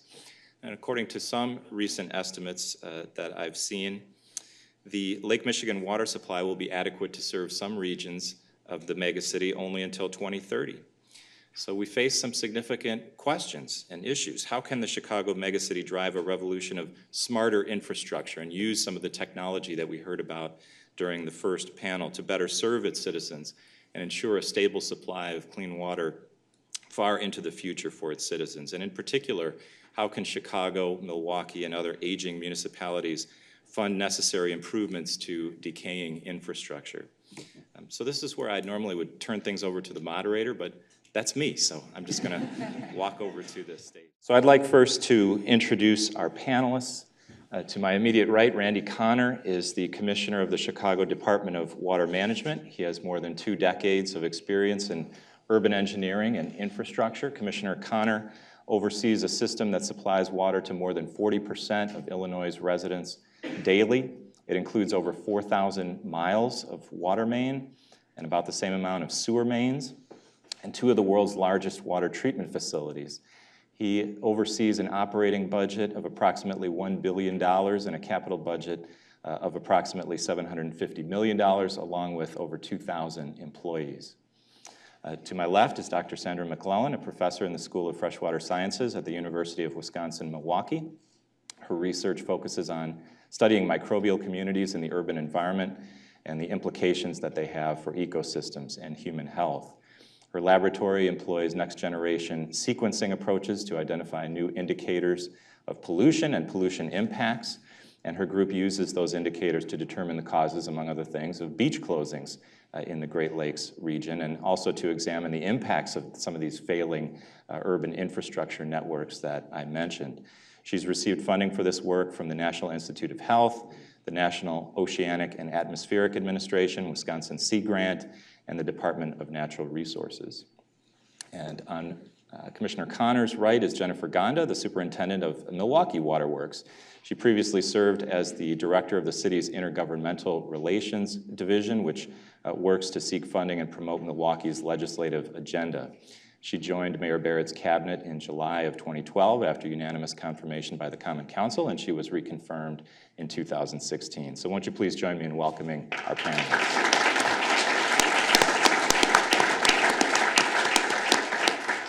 I wanted to start with this question of infrastructure and ask Randy and Jennifer to weigh in on whether that is the largest challenge that you face, or are there other things that occupy your attention on a daily basis. I quoted some of the numbers. A recent EPA study that, for example, estimated our drinking water utilities require $500 billion of investment over the next 2 decades. And so I'm curious, what are the infrastructure problems that you face on a daily basis? Randy, maybe I can start with you. Sure. I think one of the greatest challenges is ensuring that the system that we have is providing high-quality water for our customers. And looking at the system, our system is over 100 years old. We still have parts of our system that are still distributing water with old wooden water mains. So we are looking and trying to understand how to upgrade that system and ensure that our customers get, the cleanest water that they can possibly get. So with that, it's a matter of understanding what the chemistry is in the water and how we're distributing the water and how we're purifying the water. Every day, we test to ensure that our water is being treated properly and that the systems are functioning properly. We test 24 hours a day, 7 days a week from approximately 52 points in the city so that we can understand exactly what is going on. And absolutely, the infrastructure issue is that there's a huge gap in understanding where we are today and where we were yesterday. Mayor Emanuel, when he came into office, he put forth a mandate that he wanted to upgrade, as much of the infrastructure as possible. And by the end of 2021, it was a 10-year capital program. But in 2021, we would have upgraded 900 miles of water main and approximately 800 miles of sewer main. So it's an idea of trying to understand. And with that infrastructure upgrade, we would have probably, we're estimating, have cut our water loss by about 3% by the end of that 10-year program. Jennifer? Good morning. Thank you for having me here today. I have to start by proposing a toast because this stuff is really delicious. And it's really good. It really is. You've got to try it. No bottled water, you notice. Put away the bottled water. But it's especially relevant because tomorrow's our 147th anniversary. And we had a group of very prestigious Milwaukee residents get together in 1871 and form the Milwaukee Water Works. And it included names like John Plankinton, Frederick Pabst, Guido Pfister. And these guys got together because they were the leaders of our community. And this just shows how important this industry is to not only our future success, but also our past success. In the next 2 years after we were founded, we installed a lot of water mains. 58 miles of that still exist. It's still providing water today. So when we talk about aging infrastructure as our biggest challenge, this really is what we're looking at on a daily basis. But I have to say that those water mains are not my biggest problem. You've all heard of junk bonds. We have what I call junk mains. And those are the water mains that were put in our area between 1945 and 1957. And we do have an aggressive approach right now to remove a very concentrated group of water mains here in the city. They're primarily on the northwest side, and this year we're going to take out about 18 miles. Our system is a lot smaller than Chicago's system, but on a relative scale, this is going to be the largest amount of water main that we're removing this year that we've ever removed in history and relayed. So we're putting a lot of money into that right now. So that's one of our biggest challenges. We're doing that along with removing lead services, which is a hot topic, and I'm sure that we'll get into that later.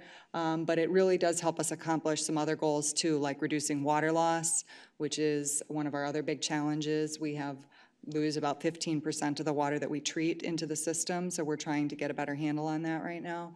And the other biggest challenge that we're facing, and this is opposite to what they're facing in California, is that we have too much treatment capacity. So we actually have capacity over 3.5 times of what we sell every day. So declining consumption and conservation is a really wonderful thing for our community and for the businesses that we serve. But that actually creates a challenge for us in our fiscal sustainability because that declining revenue then we lose in terms of our infrastructure replacement. So that's just a summary of the things that we're facing right now, and I'm sure we'll get into that further. I think one of the key questions here is where does the money come from to pay for all these improvements that we need? And Randy, I know Chicago's in the middle of a major capital infrastructure, capital development plan, but one of the things I wanted to touch on here is something that came up during the first session also, and that is how do we make people understand the value of water? And so Sandra, maybe I can bring you in here as an educator. How do we convince the public that it's worthwhile to put money into these needed repairs?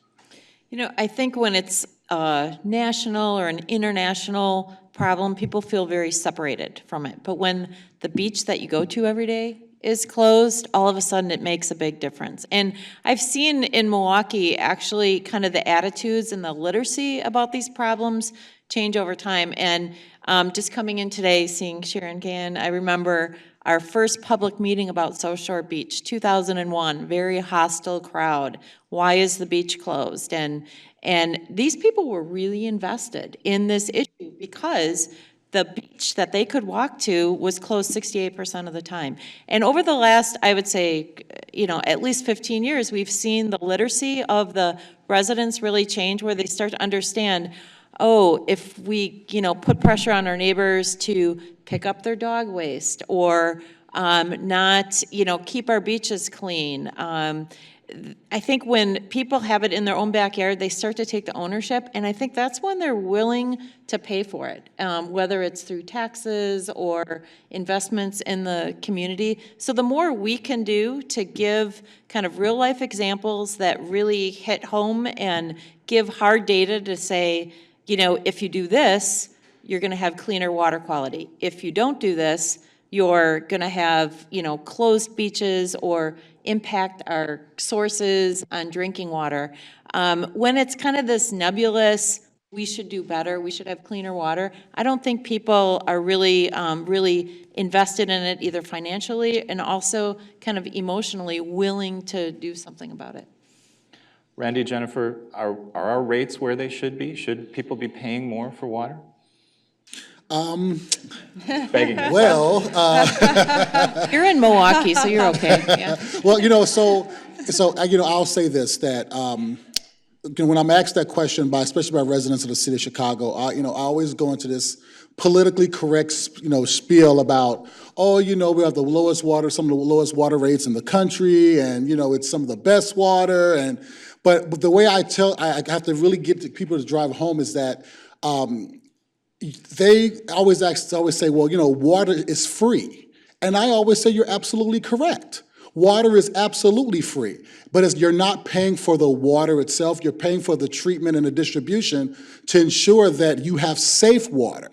And when you put it to people like that, they understand it. They don't necessarily like it because no one likes to see an increase in water rates. In 2011, City of Chicago's water rates were $1.88 per 1,000 gallons. And no one ever questioned it, people were happy with it. Again, when Mayor Emanuel came in, he had this great idea of this capital plan. We knew that for us to be able to do this work, we had to go to market. We had to go for bonds. We had to increase water rates. We had to go for different grants. We had to come up with different ways of being able to complete this work and get the people to understand. And right now, through 3 different water rate increases, and right now our water rate's only $3.88 per 1,000 gallons, which are still the lowest in the country. And we're still able to get the work that we done that we need to get done. Again, it's about more efficiency in working. When I came in as being commissioner, I looked at a lot of different things as far as the efficiency of the way that we do work.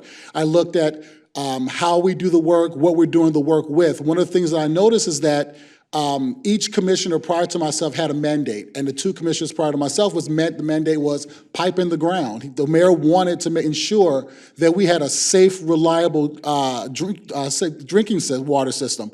One of the things that I questioned the mayor on, and he didn't like it, but he appreciated it, was that I get it. Pipe in the ground, you want to make sure the system is safe. I said, but are we using the most efficient methods? Are we looking at hydrology to understand where the city of Chicago is going to be in the next 5 years with growth, with businesses? Are we looking at where the suburbs that we supply water to are going to be in the next 5 years? And with that, he wasn't the happiest with the question because I questioned him, but he understood the methodology behind the question. So now what we're doing is I challenge my engineers to look at how we're doing work and to figure out how to save more money. Instead of replacing an 8-inch pipe with an 8-inch pipe, Does that need to be a 20-inch pipe, or maybe it needs to be a 4-inch pipe? Look at your demand. Look how far we're pumping water. Right now, we sell water to 52 different customers outside the city of Chicago, and then they in turn sell water to other people. So it comes out to be about 5.4 million people to about 500,000 water accounts. So we're looking at that, and we have noticed that in our redesigning of our water mains and looking at how we distribute water and looking at how far the water has to go, even in our pumping methodologies with our pumping stations, that we've shown that we were able to save more money. You know, when we decided to convert our pumping stations from steam to electricity, every time we did that, it saved $5 million per year for pumping. So we take that money and we put it back into the system. So we're able to save money that way. We're looking at even greener technology. We're not relying totally on electricity for our pumping stations, even for our purification plants. We're using a lot of solar power now. So we're installing solar panels. So we're able to save money there. So if we're going to ask the buyers to come out of their pocket with more money, we as a city and as a department have to find ways to be able to save them money as well. Jennifer? Sure. It's really interesting listening to Commissioner Connor because we're dealing with almost the exact same things, just on a smaller scale here. Safe, reliable water really is truly priceless. We're very lucky to have it, but we do have to put a price on it. And you know, just like Chicago, our water rates are extremely, extremely low. Our Milwaukee retail rate is about actually $2.85, I think, per 1,000 gallons right now. I was struck in our negotiations with the city of Waukesha, I see our partners here, that one of the major concerns that people had in Milwaukee was, you know, are all of our businesses going to move there? And, you know, we were looking at this as a regional cooperation, and I was thinking about, you know, they have a radium challenge, we have a lead challenge, we can help each other here. And their water rates are going to be a lot higher. They're going to go way up. They're going to be, you know, $5. Per 1,000 gallons. But that's the price you have to pay for safe water for your kids and your families. So, I mean, this is a message that all of us in this industry have to really get out there, that, you know, that having reliable water and being sure that when you come home, you're going to be able to turn that tap on and cook your dinner and do it safely for your children is really priceless. And we're very fortunate to have that here. So that's my message.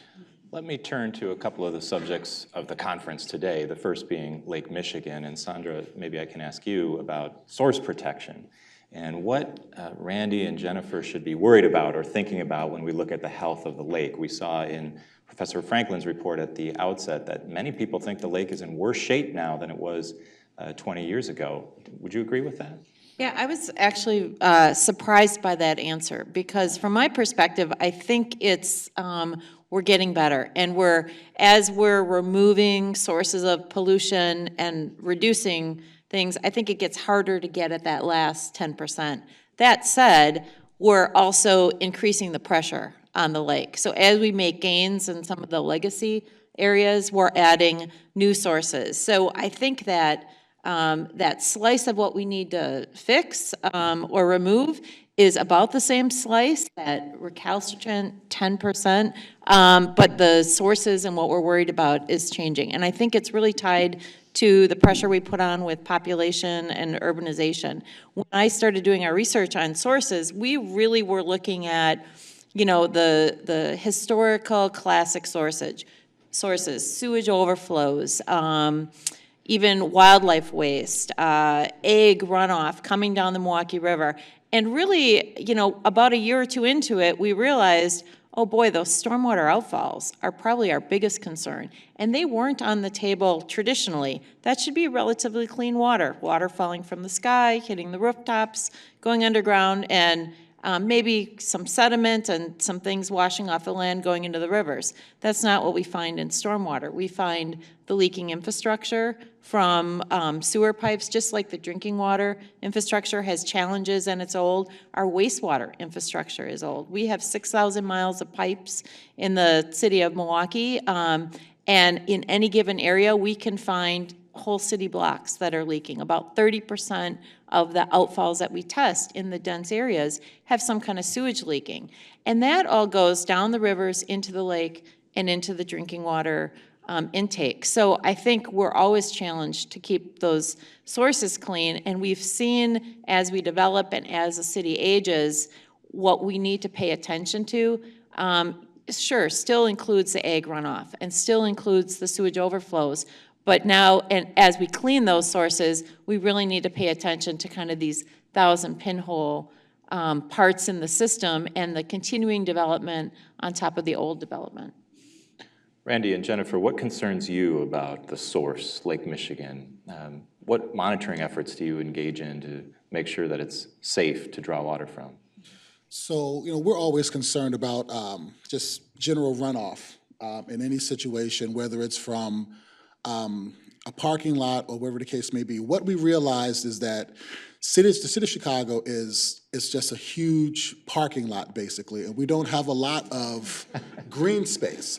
So, with that being said, we have to increase our efforts to be able to monitor the runoff and to monitor different companies. I tell people all the time, with $1 billion budget, I'm a Fortune 500 company, and I have a lot of high-paid lawyers who go after a lot of people for me. When it comes to these different issues, I have a lot of inspectors who inspect different companies, different businesses who are illegally dumping. We have a very intense outfall program where we inspect those, and we work very closely with our partners at the Metropolitan Water Reclamation District to ensure that they're helping our efforts.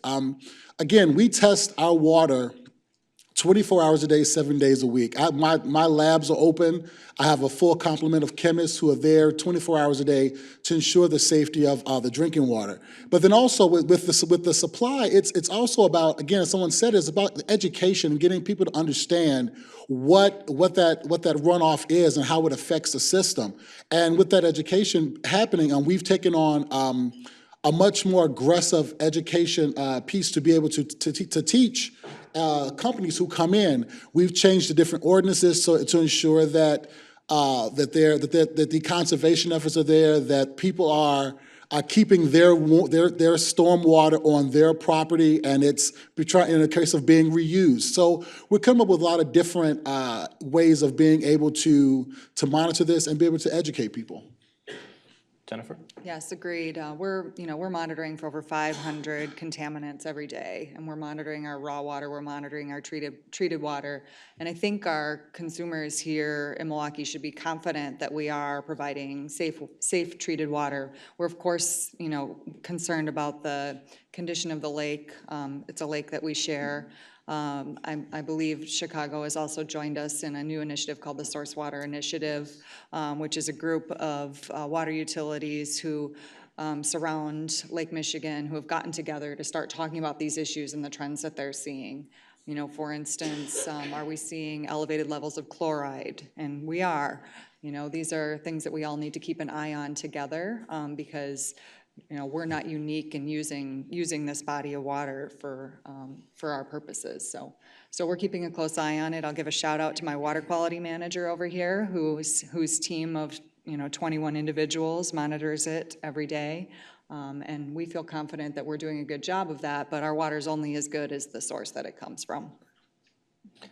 Your comment is almost a perfect segue into the next question I wanted to ask. It's almost like we planned this in advance. And that is a question about collaboration, regional collaboration or cooperation.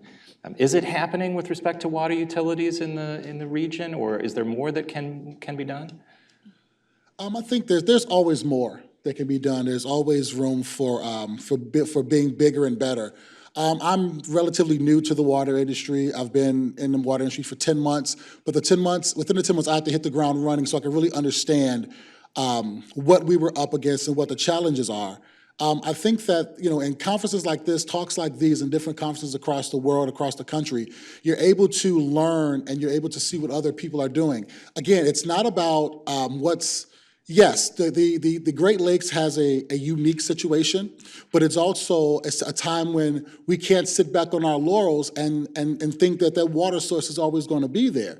And to think that, so with countries like Israel and that have this great technology, and anybody who has the technology that can help us with these issues, and even working through the non-for-profit current to be able to challenge them to say, this is what our issues are. This is what we need, and they go out and they find those things, and they bring more partners to the table. They bring more people to the table for the efforts that are needed. I think that conversations are still need to be had every day about the collaboration that's going on. Again, it's great collaboration, but again, there's always room for more. There's always room to bring more people to the table, because it's not just a City of Chicago problem. It's not just a Milwaukee problem. It's a world problem, especially when it comes to the amount of fresh water that there is in the world, and then the treatment process that you have to go through the desalination in places that do not have fresh water. And I think that by being here and starting here in the Midwest, it's a great step, and it's great things that are going to be happening. Yes, I agree. I've been in this industry for a year now, so we're both new to it, and I come from a background in public policy and government relations. So, my initial instincts coming on was, who are we talking to and how are we engaging with them? Because that's just where I come from, and I was really pleased to see how much collaboration there is happening. We serve 15 communities outside of the city of Milwaukee. A lot of people don't know that. We just added a 16th wholesale customer, and we're negotiating with a 17th right now. And we do meet regularly, mostly to talk about boring things like rate models and water pressures and things like that. But we sit down and we talk about it. We have another group called the Southeastern Wisconsin Municipal Utility Executives, and we sit down and we share our challenges with contractors, and we share our challenges, with materials acquisition and labor costs and things like that. So I would say that there's a really healthy discussion here in Wisconsin amongst utility executives, and perhaps we can expand that even further. But I think even the national organizations in this area are extremely strong. I know we're both members of the big national organizations, and they're really useful, actually, really useful. And if I could add to that from the perspective of doing research, I'm envied by all of my colleagues around the country because of the collaborations we have with the city of Milwaukee, drinking water, wastewater, not to name names, but we do a lot of sequencing of pollution signals. And a lot of cities are unwilling to even give untreated sewage samples to researchers, like Boston, New York, because they're afraid of what we're going to find. And Milwaukee Metropolitan Sewage District, the city of Milwaukee, city of Wauwatosa, they know they have problems in their infrastructure, and they're like, come on in, we'll give you a guy in a truck and a cone and a work vest, we'll pop that manhole for you. And I think this area has really boosted research in this area because of the agencies and their openness. And I think you can't really say that about a lot of major cities.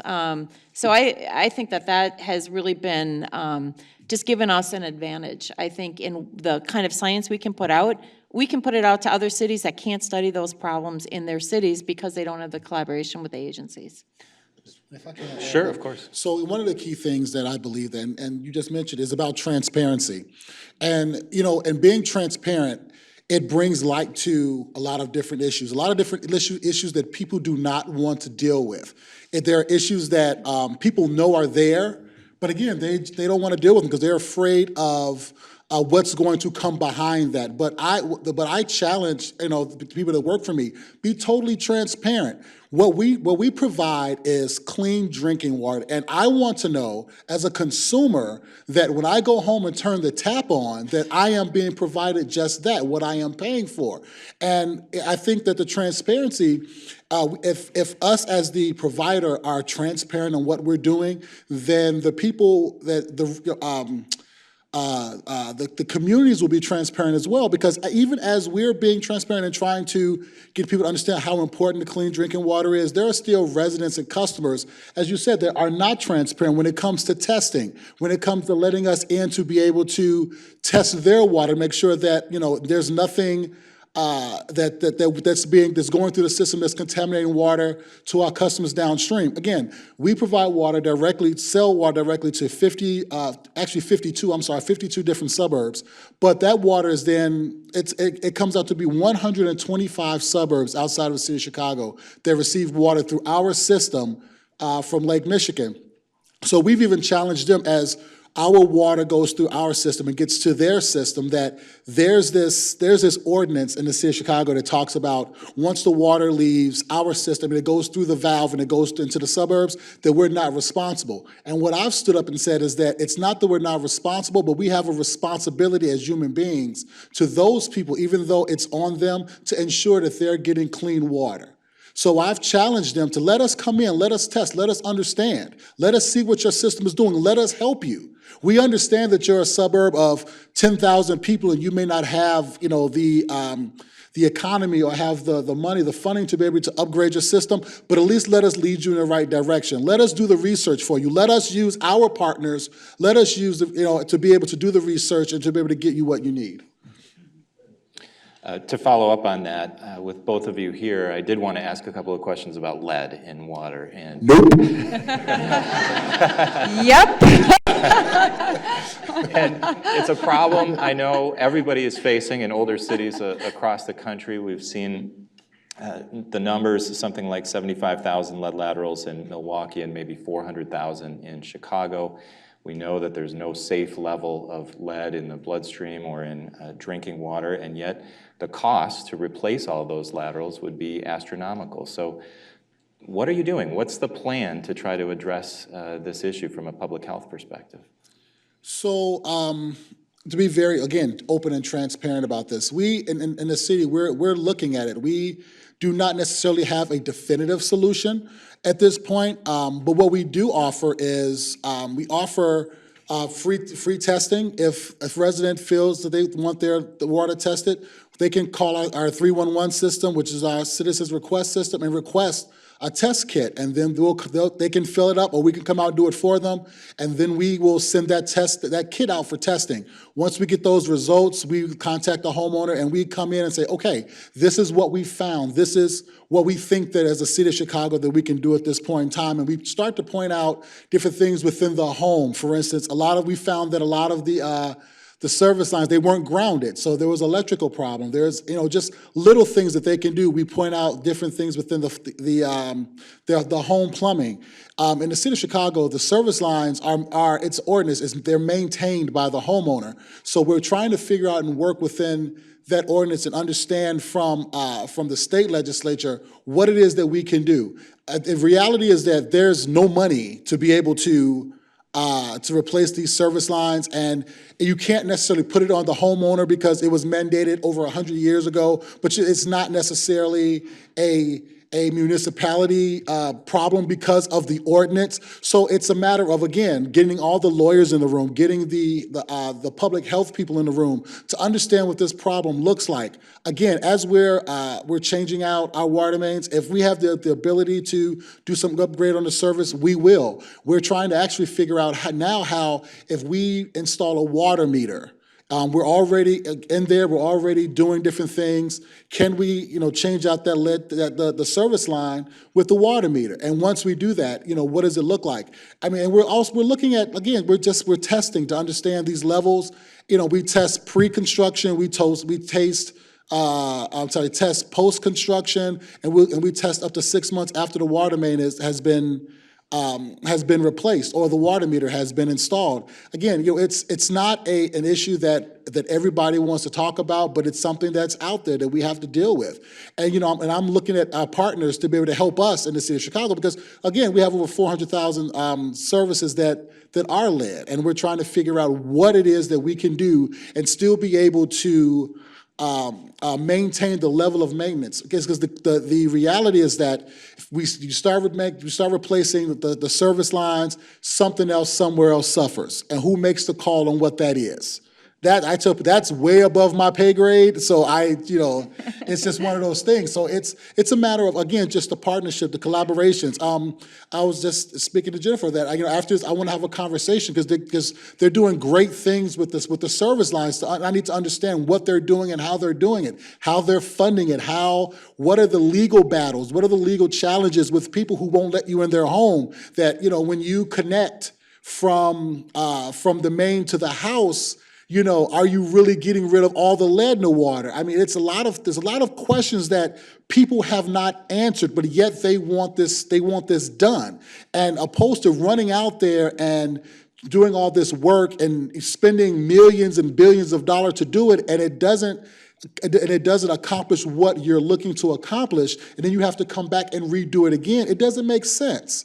So it's a matter of the research and understanding what we have to do on the municipal side as well as the homeowner side or the customer side to ensure that the lead levels are as low as possible.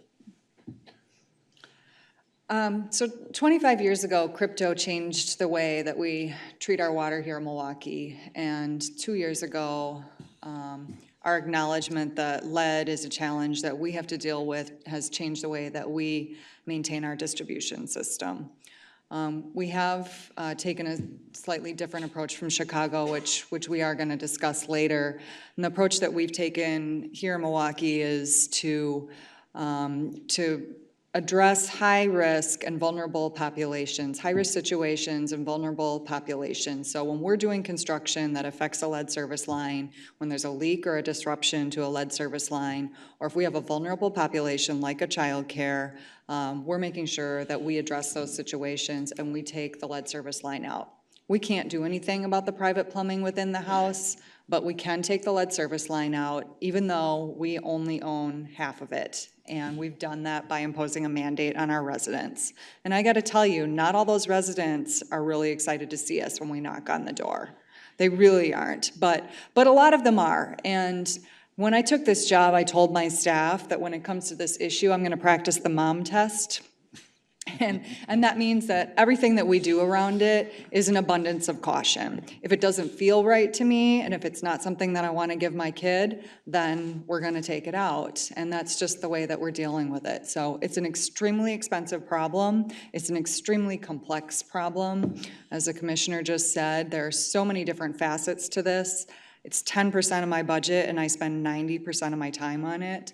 It has completely turned our entire department inside out over the last 2 years, but we're moving forward, and we've now taken out about 800 of them in the last just over a year, and we're going to keep growing the program. So we're pretty excited about that, but I cannot understate what an enormous challenge it is, and it is going to cost us $1 billion to get it done. And one of the innovative things I think Milwaukee has done is offered to pay part of the cost, even, Yes. right, for replacing private side laterals. How are you doing that? Well, the first 2 years, we're using some grant funding that we got from the DNR through the EPA, through our Safe Drinking Water program. I know Chicago's using similar funds like that for this aggressive water main replacement programming that they're doing. The state of Wisconsin actually basically kind of gave us some seed money to get this up and going. And that was to address child cares and to address properties where we had emergency leaks or where we were doing water main projects over the last year. And that's gotten us going for 2 years. The ratepayer funds are paying for the public side.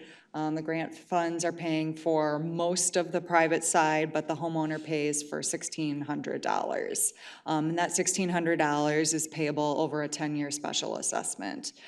So we've capped the homeowner responsibility, and the reason our policymakers decided to do that is because we have a low-income population here, and most of the people in our community cannot afford to pay the $6,000 or $7,000 that it's averaging right now for the private side of the replacement. I mean, each one of these is averaging $12,700 a piece, so it's a huge amount of money, and We could not impose that on our residents. We're probably going to look at, some, minor alterations to that moving forward, but that's how it is right now, and we're hobbling along and we're paying for it, but I'm not going to say it's easy, because it isn't.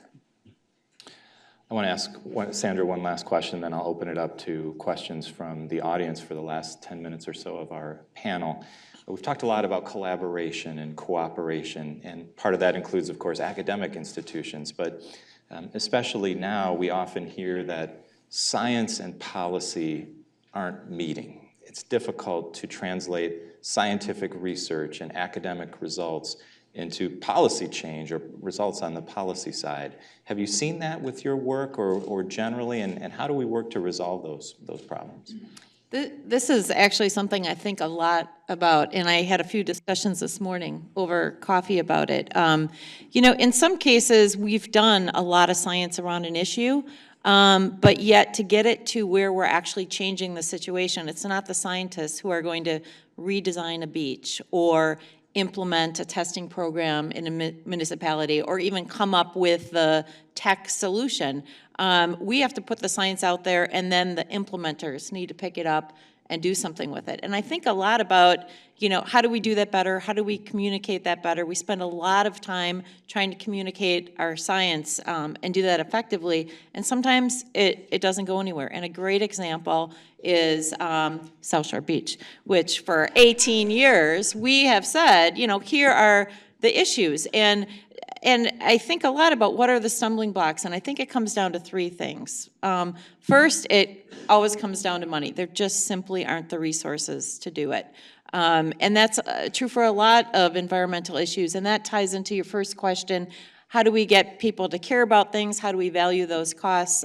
We're really excited that in our Center for Water Policy at the School of Freshwater Sciences, we just recruited and successfully hired an applied economist. And I think that is going to be a key link in understanding where your bang for your buck is, those resources. The second part of that is just political, or I would say more public will. Do people really care about this? I might be very passionate about it, and 5 people in the neighborhood community might be passionate about it, but the people in general aren't passionate about it. They don't want a new tax levy, or they don't want to see their tax dollars go for something. And that ties into the education piece, and again, valuing it in economics. But I would say the biggest factor, and it took me a long time to figure out what this factor was just the sheer capacity in the agencies, and honestly within my own lab, within the university, to get things done. I think we've all noticed over the last 10 or 15 years, budget pressures, we need to do more, this position isn't replaced, our faculty shrinks, or I lose positions, the agencies I work with, all of a sudden the person who's always been my liaison is gone. So I need to restart those relationships. So a lot of times it's just the implementation falls apart because it's this person has 20 things on their plate and this person has 30 things, and I might have 15 things, and it might take us a year to even get them all to number one, and they're not number one at the same time. So I think it's capacity. It's not always that the money isn't available. I think sometimes it is in the budget, or there's a grant we could go after. And I think people really want to do it, but we don't have the implementers really with the dedicated time to make all the connections between here's the science, here's what I can write as a policy in my agency or educate the public on, and to really get it to that finish point that we've changed something. Okay. We'll open it up to questions from the audience at this point. If you have a question, raise your hand. I'll call on you. And please, as Mike explained during the first panel, press down on the device in front of you so we can hear you. Yeah. Yes, sir. For Jennifer, has anything been done with the older surrounding suburbs of Milwaukee to address the lead lateral issues? Most of the suburbs around Milwaukee also received some grant funding from the DNR, and they've decided to implement some more limited programming around removing them, and in I think every case it's a voluntary program where they're offering these grant incentives. Most of them have designed it where they'll offer up to $5,000 to the resident to replace the private side. It's my understanding that they're having kind of limited success with that. The last time we got together and talked about it as a group, I had heard about 15% of the residents were taking them up on it. So nobody is doing a mandate like we are, not in the Milwaukee area. So that's what I'm aware of. Yes, in the blue shirt. This is mainly for Randy and Jennifer. There's a lot of talk about conservation of the resource and pushing on that perspective. Can you add to the conversation in terms of how that impacts the utility's ability to provide a clean and reliable source of water, since it seems like the two topics may conflict at times? Sure. So I think the last panel mentioned Miller Coors as an example and the fantastic job that they've done on conserving water. Well, they're also our largest customer. So as they conserve water in their production process, that reduces the volume that we're selling to them. I mean, it seems like an obvious thing, but then when you multiply that times most of our industrial manufacturing base, and then you take breweries out of our community and tanneries out of our community, I mean, what you have in the end is you have a system that was built for a much, much larger capacity and has some fixed costs related to that, and those fixed costs are stranded. So that's something that, we're doing some pretty intensive study around right now, but we just have to right size, and that's what we're gonna do. We have a lot of different companies that are coming into the city of Chicago that are building a lot of industrial companies, a lot of manufacturing companies. One of the things that Mayor Emanuel said and he said it outright, he says, if you build it, they will come. And that's exactly what has happened. And so one of the things that we're doing is that we're looking at, again, these businesses that are coming in, and we're challenging them on their water conservation efforts, because even so our system was overbuilt, and again, it's a fixed cost, but because we distribute to so many people, and we have, our maintenance costs aren't as bad as most cities. So we're able to maintain that, but at the same time, we're also pushing on these different companies to conserve water. So that way, in their conservation efforts, it's a win-win situation for everybody, because then we're not pumping as much water, which means that we're not using as much electricity, or we're not using as much gas and the couple of pumping stations that are steam. We're not using as much electricity at the purification plant to constantly run the purification process, to constantly run the intake. And again, it's about partnering, it's about doing the studies to get people to understand, and get these companies to understand the effect that their business has on the system. Yeah. Other questions? Karen. Turn it off. You have to hold it down. Oh, I should know that. Anyway, the commissioner mentioned challenges of stormwater runoff in providing a safe and reliable drinking water supply. So this is for anyone on the panel. What do you think of the role of green infrastructure in reducing the runoff, and can it be brought to scale so it really has an impact on delivery of safe and reliable water? So if I can, so this year, over the past couple of years, we've been partnering with Metropolitan Water Reclamation District and with different entities to talk about green infrastructure. Currently, I fund about $300 million worth of green infrastructure every year, whether it's to the Department of Transportation for green alley infrastructure, so they're not overtaxing the sewer system, whether it's to Chicago Public Schools for turning their playgrounds into learning centers, and we put bioswales and different ways to contain water so that it's not overtaxing the system. We're actually talking to, and that's actually part of the green infrastructure ordinance for the city, that when a business comes in, they have to maintain X amount of green infrastructure depending on the size of their building or the size of the parking lot that they want to build. They have to be able to contain water. They have to be able to use water, the runoff from their property for their landscape maintenance, things of that nature. We're huge on it because we recognize at this point, again, we're a big parking lot. We have a lot of asphalt and a lot of concrete. And people are constantly building, constantly trying to come into the city. And what we've done is, even with the flooding and some of the runoff and some of the lower income neighborhoods where there are a lot of vacant lots, we're partnering with a lot of the private owners of these vacant lots to say, hey, this is a prime opportunity to do some green infrastructure so that we don't overtax the system. We're taking a lot of our city-owned property and doing more bioswales. We're doing a pilot this year on some of our streets that don't have any curb and gutter or have any sewer systems, that we're building bioswales, we're trenching, we're putting in permeable asphalt, things of that nature, so that we don't overtax the system, and and we keep pushing green infrastructure. We have time for maybe one more question. Yes, we'll go over here.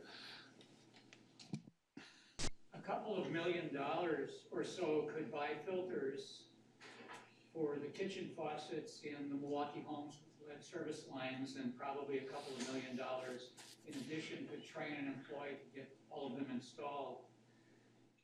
Could panel members address why municipalities like Milwaukee have not worked together with nonprofits, local corporations, and the philanthropic community to get this done now to address the public health problems of lead laterals between now and a generation or more from now, when those lead laterals might someday be replaced? Sure, I can address that. So we've done some estimating around what it would take to provide we are distributing some filters, and we've done some estimating as to what it would take to provide all residences with lead service lines a filter and replacement cartridges to cover them for an entire year, and the cost for 1 year would be over $8 million. Because there's the initial cost of the filter, and then you have to replace it depending on your usage pretty much monthly. So that's not actually an eligible cost under state law for us to provide that for a private property owner if we're not doing utility work at that property. So we're not able to use ratepayer funds for that. So that's just a way of saying that we have to find some other way to pay for that. So we've been working with our health department, and they were able to get some donations from some corporate entities and some foundations last year to help fund filtration, but it really isn't enough. So, I mean, this is an area where we could use some corporate input, but I think finding enough to put in $8 million a year, that's money we could be using to actually remove the lead pipes. So it's a delicate balance, and we have to decide where to spend the resources, if it's on a temporary fix or a permanent one. And right now, we've decided to put the bulk of the water utility resources into the permanent fix. I think we've reached the time for our break. Thanks for your attention so far. Please use the time to stretch your legs, enjoy a light refreshment in the forum. Please be back promptly at 10:55 for our next panel, and please join me in thanking these panelists. Our next panel discussion has to do with the responsibility to protect the Great Lakes against the many threats that they face. Recent studies show the lakes under heavy strain, and we're here to talk about what is the region's responsibility to protect the water resources upon which it depends. How can it best address the great environmental challenges facing Lake Michigan and the other Great Lakes, including, among other things, invasive species, non-point source pollution, and climate change? And will the Great Lakes Compact stand the test of time? How will these challenges shape the face of the region in the next century? The moderator for this panel is David Haynes, the Solution for Wisconsin editor at the Milwaukee Journal-Sentinel, and my co-organizer and co-sponsor for this conference. He's been a newspaper journalist for nearly 40 years and has worked in a variety of capacities at the Journal-Sentinel since joining its staff in 1994. He now leads the Journal-Sentinel's solutions journalism efforts to identify and promote best practices throughout the region. So I'll turn it over to Dave and allow him to introduce the panelists for this session. Thanks very much, David, and I apologize for the laptop, but I'm going to take some notes and hopefully have some themes for another story. Let me introduce our panelists. First, on my far right, Dan Egan. Dan is the Senior Water Policy Fellow at the University of Wisconsin-Milwaukee and a colleague of mine at the Milwaukee Journal-Sentinel. Dan's reporting on invasive species and other issues has won numerous awards. He's twice been a finalist for the Pulitzer Prize for his reporting. His 2017 series, Oil and Water, examined threats to the Great Lakes by oil pipelines. And his book, which just came out in paperback last week, Death and Life of the Great Lakes, has been chosen by the PBS NewsHour and the New York Times Book Club for its April selection. So Dan, welcome. Next to Dan, Molly Flanagan. Molly is the Vice President Policy for the Alliance for the Great Lakes. She joined the Alliance in April 2015 as Vice President for Policy after 7 years as Senior Program Officer at the Joyce Foundation. She's responsible for leading the Alliance's strategic policy advocacy and reform efforts. Molly previously worked for the National Wildlife Federation and led the state-by-state coordination of advocacy to get all the Great Lakes legislatures and governors to okay the Great Lakes Water Resources Compact. Finally, on my left is Rachel Havelock, the Associate Professor of English and Director of the University of Illinois Chicago's Freshwater Lab. Rachel is author of the book River Jordan, The Mythology of a Dividing Line, and continues to be very active around peacemaking through a collaborative water planning process as a member of the International Advisory Council for Eco-Peace Middle East. She founded the UIC Freshwater Lab in 2014 to bring a humanities perspective to the issues and assets of the Great Lakes Basin. We'll talk to Rachel a little more about that. But Dan, let me turn to you first. Can you just take a couple of minutes and give us the brief overview of the threats and challenges that the Great Lakes now face? And then talk a little bit about some news that you reported on just today on a bill that's before the U.S. Senate. Okay, 2 minutes? 2 minutes. Stay on time here. No, I mean, there is, I guess I'll just throw two things out. And the first thing is we've got to get a handle on nutrients going into the waters. You know, we're seeing what's happening on Lake Erie. They lost their drinking water in 2014, and that's primarily due to fertilizer, specifically phosphorus, washing off farm fields and into the lake and turning it into a soupy mess. But it's not a problem confined to Lake Erie. We've got a similar problem up in Green Bay, and it's also plaguing fresh waters, inland waters all across the country. And that's something that, you know, is not being adequately handled by the Clean Water Act, which brings me to the second issue facing the Great Lakes, and that is they are perilously, incredibly close to losing Clean Water Act protections. Right now, the Senate is set to vote. It was in the newspaper this morning, or online this morning. The Senate is set to vote on a new law that would turn ballast water regulation over to the U.S. Coast Guard. As it currently works, the Coast Guard plays a role in managing ballast water, which is this ship steadying water that is carried by all freighters, but for most importantly for us, it's carried by saltwater boats sailing up the St. Lawrence Seaway, and that's how we have now, it's a big reason why we now have more than 180 non-native species, and it's the exact reason, the precise reason why we have quagga mussels and zebra mussels, which have basically collectively sucked the life out of the lakes to the point where, you know, fish populations are crashing. Anyway, the EPA has a role in managing it as well, and they do so under the Clean Water Act, which has worked remarkably well with other forms of pollution, and it only took dragging them into court for the EPA to acknowledge that ballast water is indeed a pollutant every bit as much as anything that comes out of a smokestack or a pipe, and they've been forced to regulate it, and they are set to release new treatment standards. So we're having water discharged into the lake that we're never going to have completely sterile water, but water that should be, hopefully, be adequately protective so we don't get another quagga mussel or zebra mussel or fish-killing virus or any number of species. If this measure goes through, EPA is out of the picture. Clean Water Act provisions no longer apply. The Coast Guard is appropriately so more interested in, the only thing they're interested in as far as I'm concerned with what's in the water is if it's a sailor. And, you know, they're looking out for the safety of people, not for the ecology of the lakes. The EPA is the institution built to regulate polluters. The shipping industry is a polluting industry, and they could go their own ways if this goes through. So that's a big deal. Yeah. So, Molly, let's talk about this ballast water issue that Dan referenced. What's the concern about the Coast Guard being responsible and not the EPA? Yeah, so Dan, actually, you did a great job of talking about that. I think, you know, as Dan referenced right now, the EPA sets water quality standards under the Clean Water Act for ballast water. And the EPA's job is to protect the environment and public health. That's what its expertise is. The Coast Guard's expertise is making sure that ships operate safely.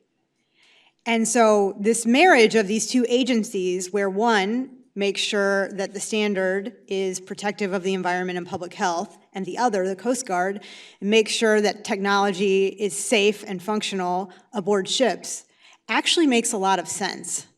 What doesn't make a lot of sense is asking the Coast Guard to do something it doesn't have any expertise in terms of setting standards that protect the environment and public health.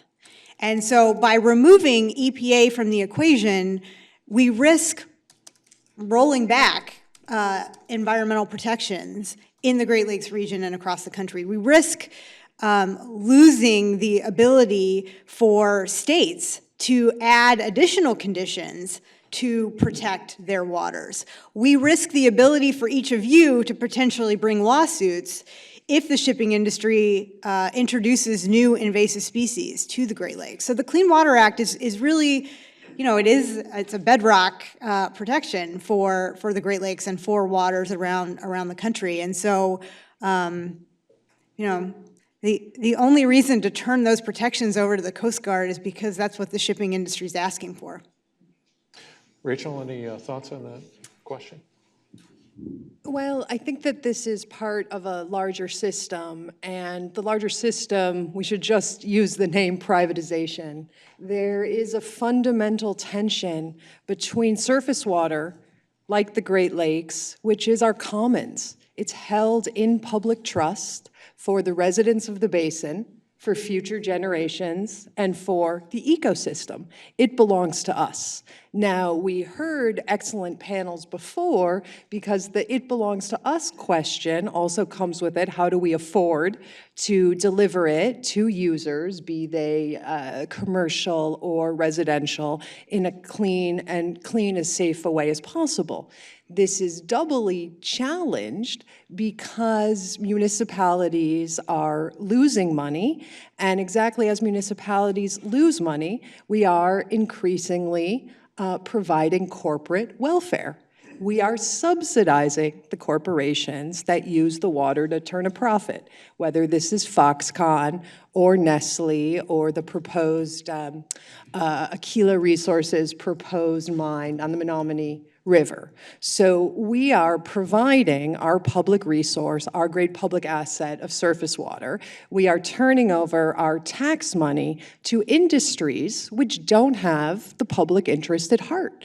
They're not built to do it. We could have a larger ethical discussion about that, but they're meant to turn a profit for their shareholders and to put the externalities, right, like plastic bottles, like ballast water, like runoff from ag, back on the users. So there's a key point of intervention here, which could be system-wide. We simply, when we provide subsidies, whether that's economic subsidies, whether that's water subsidies, whether that is license to pollute and dump, when we provide those, that's got to come with a pretty heavy provision of thinking about what is good for the public and what is best for public waters. So Molly and Dan, you couldn't have two better people here to tell you what's going on right now with this issue, but the truth of the matter is that the shipping industry is setting the policy on this, similar to what we're seeing with the Chicago River and invasive species coming up through the Mississippi and Illinois River. The agenda is being set set by the barge industry.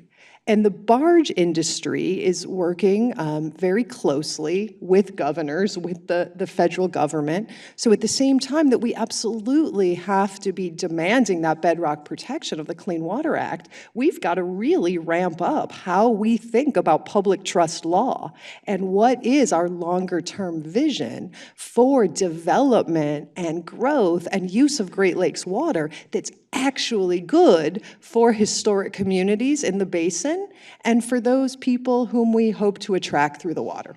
So Dan, you mentioned there's 189, 187, something like that, invasive species that have been identified. Many of them have come in, we believe, the science shows, through ballast water. Molly, I want you to jump in on this too. So if we know that's a problem and we know where it's coming from, why hasn't the federal government or other entities found a way to solve that problem up to now? I don't know. At some point, you hope we learn from the past. And what the past has shown us, as I said earlier, is that you got to look at this issue as a pollution. They call it biological pollution. And, the problem with that type of pollution is you can't fix it by plugging a pipe or capping a smokestack. Once it's in there, it doesn't disperse. It does disperse. It doesn't disperse to harmless levels. It breeds. And so we have seen profound and rapid changes happen to the lakes in just the last 10 or 15 years, tied to just one invasive species, and that's the quagga mussel, which is closely related to the zebra mussel.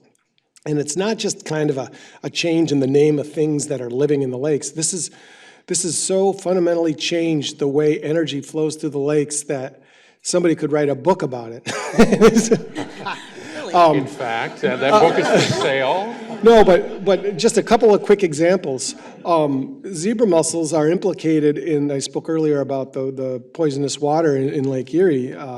They're implicated in that because they're brainless, but they're smart enough. Zebra and quagga mussels are smart enough not to eat toxic algae. And you can see this on YouTube videos out there where they'll suck everything in an aquarium out of the water and then they spit back certain flecks. And those flecks, it's a blue-green algae, it's toxic, it's called microcystis. And so now when you have an algae outbreak in a place like Lake Erie, it used to be an assemblage of a bunch of different species. It's now the mussels have selected for this toxic stuff. So that's a big reason why 500,000 people lost their drinking water in August of 2014, and they couldn't boil their way out of it because that would only increase the toxin. And there's no reason to believe that it can't or won't happen again. Another example of how these mussels are more than just a new organism in the lake is happening on the, I always get it confused, is it the eastern shore of Lake Michigan? It's on the other side of Lake Michigan. The western shore of Michigan, the eastern shore of Lake Michigan. Sleeping Bear National Dunes is like ground zero for this botulism phenomenon. And the theory goes that the mussels have cleared up the water to the point where natural native algae is growing in places and at levels that it never has before. And that stuff inevitably dies, decays, burns up oxygen, which creates an environment for botulism bacteria. The mussels themselves are not affected by this, but the fish who eat mussels, and there is another invasive species brought to us by the St. Lawrence Seaway called the round goby, they eat these mussels, they become incapacitated, they go to the surface, and they're consumed by any number of fish-eating birds, and we're getting, I mean, I don't know how many birds have died over the last decade, but you're talking beyond 100,000. And it's botulism, and it's not a threat to humans at this point. But it's just another example of we need these are like they're only doing what they're nature built to do. I mean, they're not bad actors. They're just devastatingly good at filtering the water, and we're devastatingly bad at stopping things like that from getting into the lakes. So the lakes were isolated from the aquatic world until we punched our way out to the Atlantic coast, starting with the Erie Canal and culminating with the Seaway in 1959, and then punched our way into the Mississippi River Basin at Chicago in 1900. Prior to that, the lakes were as isolated as a pond in the North Woods, aquatically or ecologically. And now we've got these two doors. We know they're open, and we know that there are species at the door, whether it's Asian carp or whether it's an organism nobody's ever heard of. Who ever heard of zebra mussels? Real quickly, I know when the zebra mussels first got into the lakes, there was a debate somewhere in Congress, and somebody was half asleep, and then he perked his head up and said, "Why are we debating the dangers of mussels and zebras?" He just said, no clue. And there's something else out there, I would bet a lot of money, that we have no clue about that could be a game changer again. And the last thing I'll say is that it's not all gloom and doom.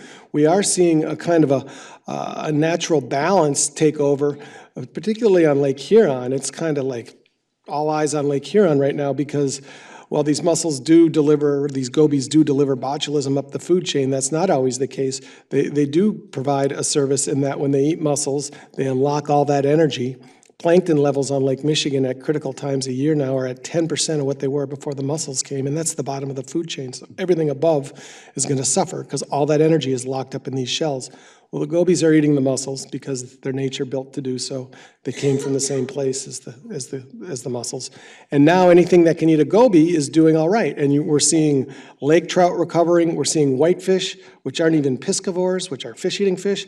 They're not built to eat fish, but they'll take a goby if it's that or death. And fishermen, commercial fishermen, are seeing them come in with their jaws ripped open, stuffing gobies down their throat. Walleye are going great guns over in Saginaw Bay, and we're starting to see this happen on Lake Michigan as well. All it takes is one new thing that we haven't heard of yet to knock this emerging balance out of whack. And why haven't we shut these doors? I don't think people understand the stakes. I think they see a Great Lake, and it's just so big and so vast and so pretty. Now that the mussels have cleared up the water, that isn't a sign of a healthy lake. It's a sign of a lake having the life sucked out of it. But there's a lack of education on behalf of the public, and the shipping industry gets a very concentrated benefit from getting what it wants out of the lakes. And the people harmed, which is everybody in this room and all the 40 million people in the basin, are very diffuse, dispersed. You know, it hurts us all just a little bit, a lot less than it helps the guys and the women who own the ships. And so there's an imbalance there. And I think that's where there may be some undue influence on how we manage the lakes. So, Molly, from a policy point of view, Dan talked about the front door through the St. Lawrence Seaway, the back door through the Chicago Sanitary and Ship Canal. Why not figure out a way to close those doors? From a policy point of view, what's preventing that argument from gathering traction? These, by the way, in Dan's book, he points this out, the commerce up and down the Seaway is not that much anymore. So it's not like this is an enormous business. No, and in fact, I think about a decade ago, there was a study that looked at, you know, if you stopped salties from coming into the Great Lakes and either found a way to transport that cargo onto Lakers, the vessels that never leave the Great Lakes, or onto other parts of, you know, other types of transportation that, you know, that's something that could happen. But the shipping industry clearly doesn't want that to happen at the front door, and similarly at the back door in terms of closing the connection between the Great Lakes, Lake Michigan, and the Mississippi River Basin, where we have Asian carp and other invasive species poised to potentially swim up and get into Lake Michigan. You know, there are the shipping industry and a number of industries that move goods on those vessels are firmly opposed to that, and they hold a lot of sway with members of Congress. And so I think it's imperative upon organizations like mine, people like all of you in this audience, to make sure that decision makers understand that these species, these invasive species, pose a real risk to the environment. Dan's done a great job of articulating some of the problems that have been caused by zebra mussels, quagga mussels, that they also pose a big impact to the economy. The Great Lakes drive a $7 billion sport fishing industry, a $16 billion recreational boating industry. And if the Great Lakes region, the states surrounding and provinces surrounding the region were its own nation, it would be the third largest economy in the entire world. So we're talking about a big economic driver in our region, and invasive species do a lot of damage to the economy of the Great Lakes. They've cost the Great Lakes, you know, billions of dollars, at least $200 million a year to communities. And so to Rachel's point, you have a system where the shipping industry has been able to externalize the costs to all of us for paying for the damage that invasive species are doing. And they're talking out of both sides of their mouth, because at the same time that they're working to weaken protections for the Great Lakes, they're lobbying for a nearly $1 billion, that's billion with a B, dollar lock at Sault Ste. Marie. So they're asking for big federal subsidies to help support their industry. At the same time, they're asking for a free pass in terms of regulations to protect the Great Lakes. Rachel, you wrote an op-ed in the Chicago Tribune recently where you talked about sort of going from Rust Belt to Water Belt. And I'll forgive you the headline which said that Chicago should be the capital of the Water Belt. I think we could claim that here in Milwaukee. But you outlined 3 things that you thought needed to happen in terms of how we think about the lakes.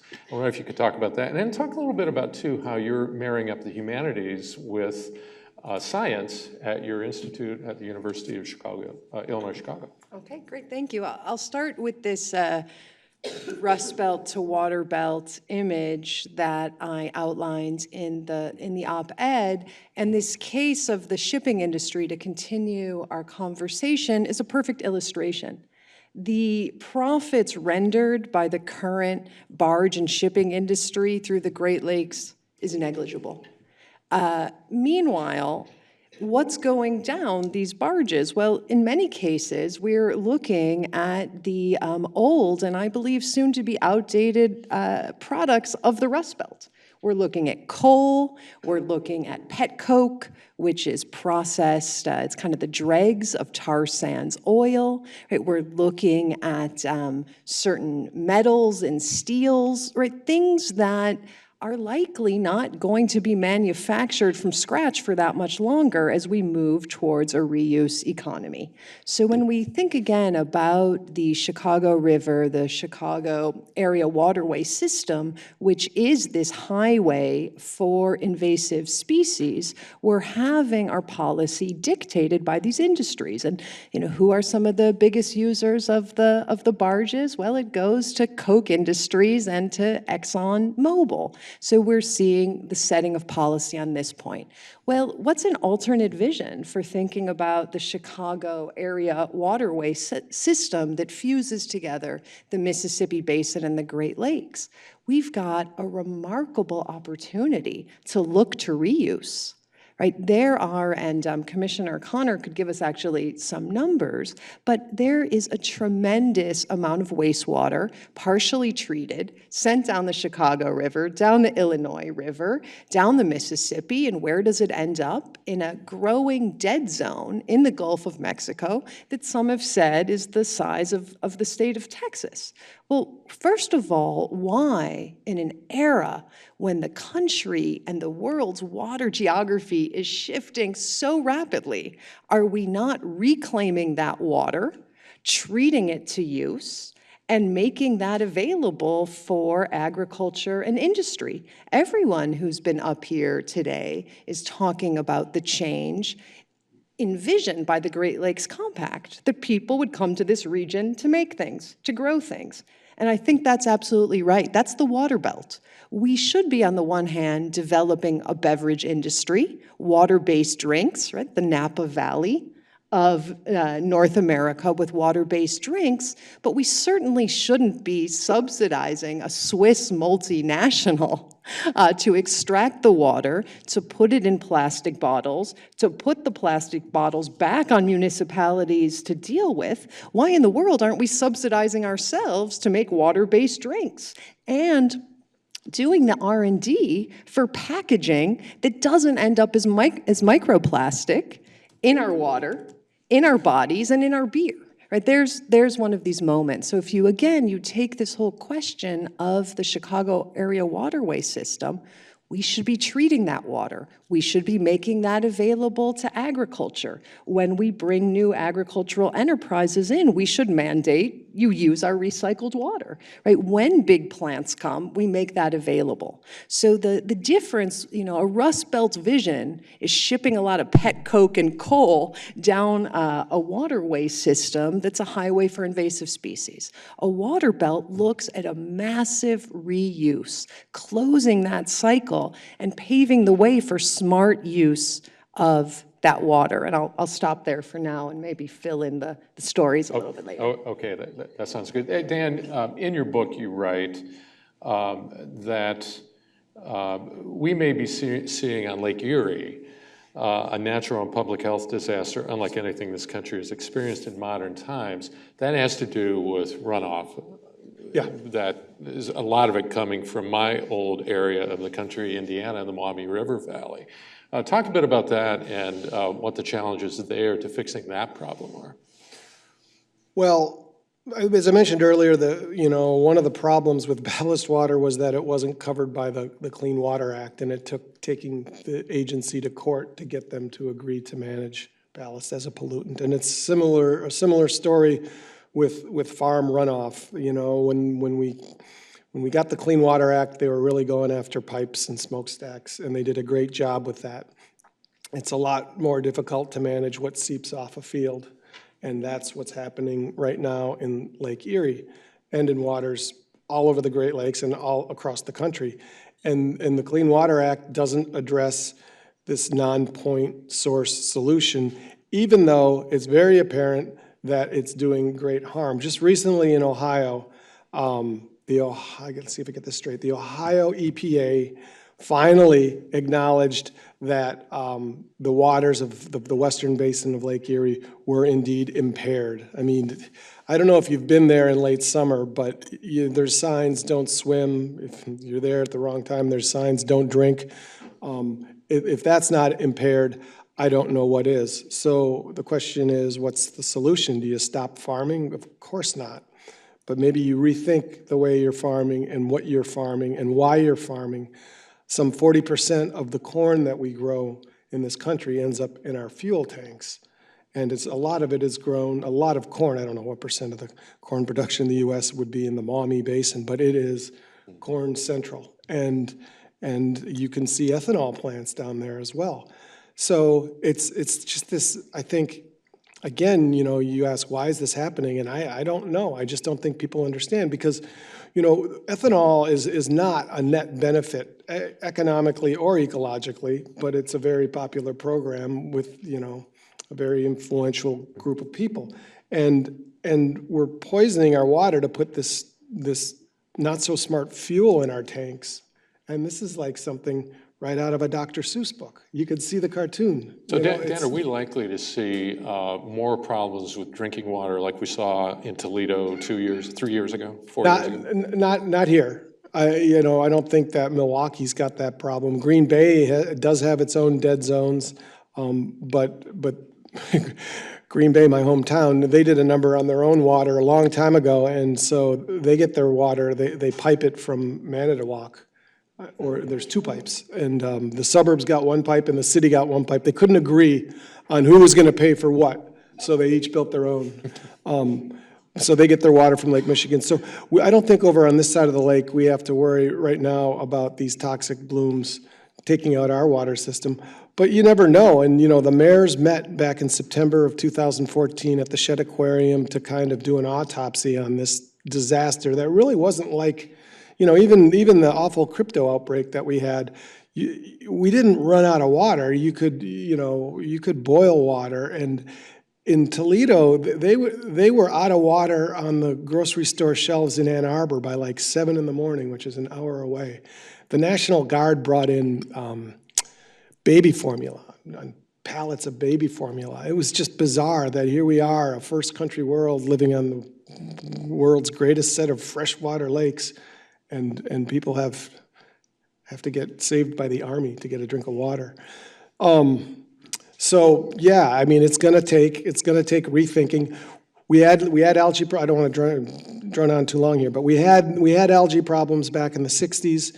on Lake Erie, and we let science do what science does, and that is analyze and figure out what the source of this pollution causing these algae outbreaks was, what it would take to get it to reasonable levels, and then we did it. And we have a similar plan going forward now. They're calling for is it a 40% reduction in phosphorus coming down the Maumee River, and that's going to mean a change in the way farmers apply their fertilizer. A big problem right now is that they put this fertilizer out there in the winter when their fields are frozen like a parking lot, and so they don't trash them. And then they just cross their fingers and hope that rains don't come before the corn and the soy start to grow. And that often doesn't happen. So you get this pulse of concentrated, it's called dissolved reactive phosphorus. It's like, it's been explained to me the difference between that and some other forms of phosphorus going into the lake is the difference between gasoline and coal. I mean, it just, the algae can just grab it and soak it up. And so they're getting these pulses to the point where we can now predict what kind of algae bloom we're going to get based on what's going into the lake in April. So this is fixable, but it's not being fixed. Fixable. But so Molly, what would the policy prescriptions be specifically for runoff, agricultural runoff? Can we have big agriculture like we have now and have a clean Maumee River and Lake Erie? I mean, I think, so in terms of policy solutions, the thing that the federal government and the states and the Farm Bureau and many others have really focused on are these voluntary incentive-based programs. And those are important programs, but we've spent billions of dollars on them over many, many years, and we still have toxic algal blooms in Lake Erie, significant problems in Green Bay, in Saginaw Bay, in lakes and streams throughout the Great Lakes region and across the country. I think it's fair to say that voluntary programs are not enough to solve this problem. So we got to move beyond that. And so what does that mean? I mean, I think in a place like Lake Erie, the Western Lake Erie Basin used to be a swamp, and it was drained in order for there to be farmland there, and it's highly productive farmland. And I don't think that anyone would say, stop farming the Western Lake Erie Basin. But I think Dan raises some good points about what we're farming there, and most of it is corn and soybeans, year in and year out. And you know, I think it's a fair question to ask, have we reached a carrying capacity in that watershed for the amount of corn that's grown? And I don't want anybody to say, you know, Molly at the Alliance said we should stop growing corn, because that's not true. But I do think taking an approach at looking at, you know, are there parts of that basin that could be turned back into wetlands that could help filter out pollution before it gets to the lake? That's one thing that you could do.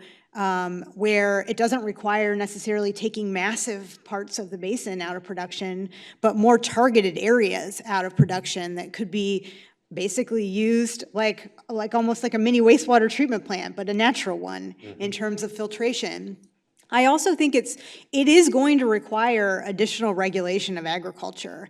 And I think, you know, there will need to be some tying of how much fertilizer or manure you can apply to a field based on what your soil tests are telling you need in those fields. And it can't be the case that farmers are applying more fertilizer than those soil tests are saying that they're needed. And then I think, you know, there are issues around timing, and with climate change, we're seeing these bigger and bigger pulses of rain in the spring. And those spring pulses is when most of this phosphorus is actually getting into Western Lake Erie. And so thinking about the timing of fertilizer application is something else that's really important. And so I would say, you know, we absolutely need to keep providing incentives for farmers to do the right thing. And there aren't ever going to be enough incentives for enough farmers to do the right things to solve this problem. So we're going to have to look for solutions beyond that.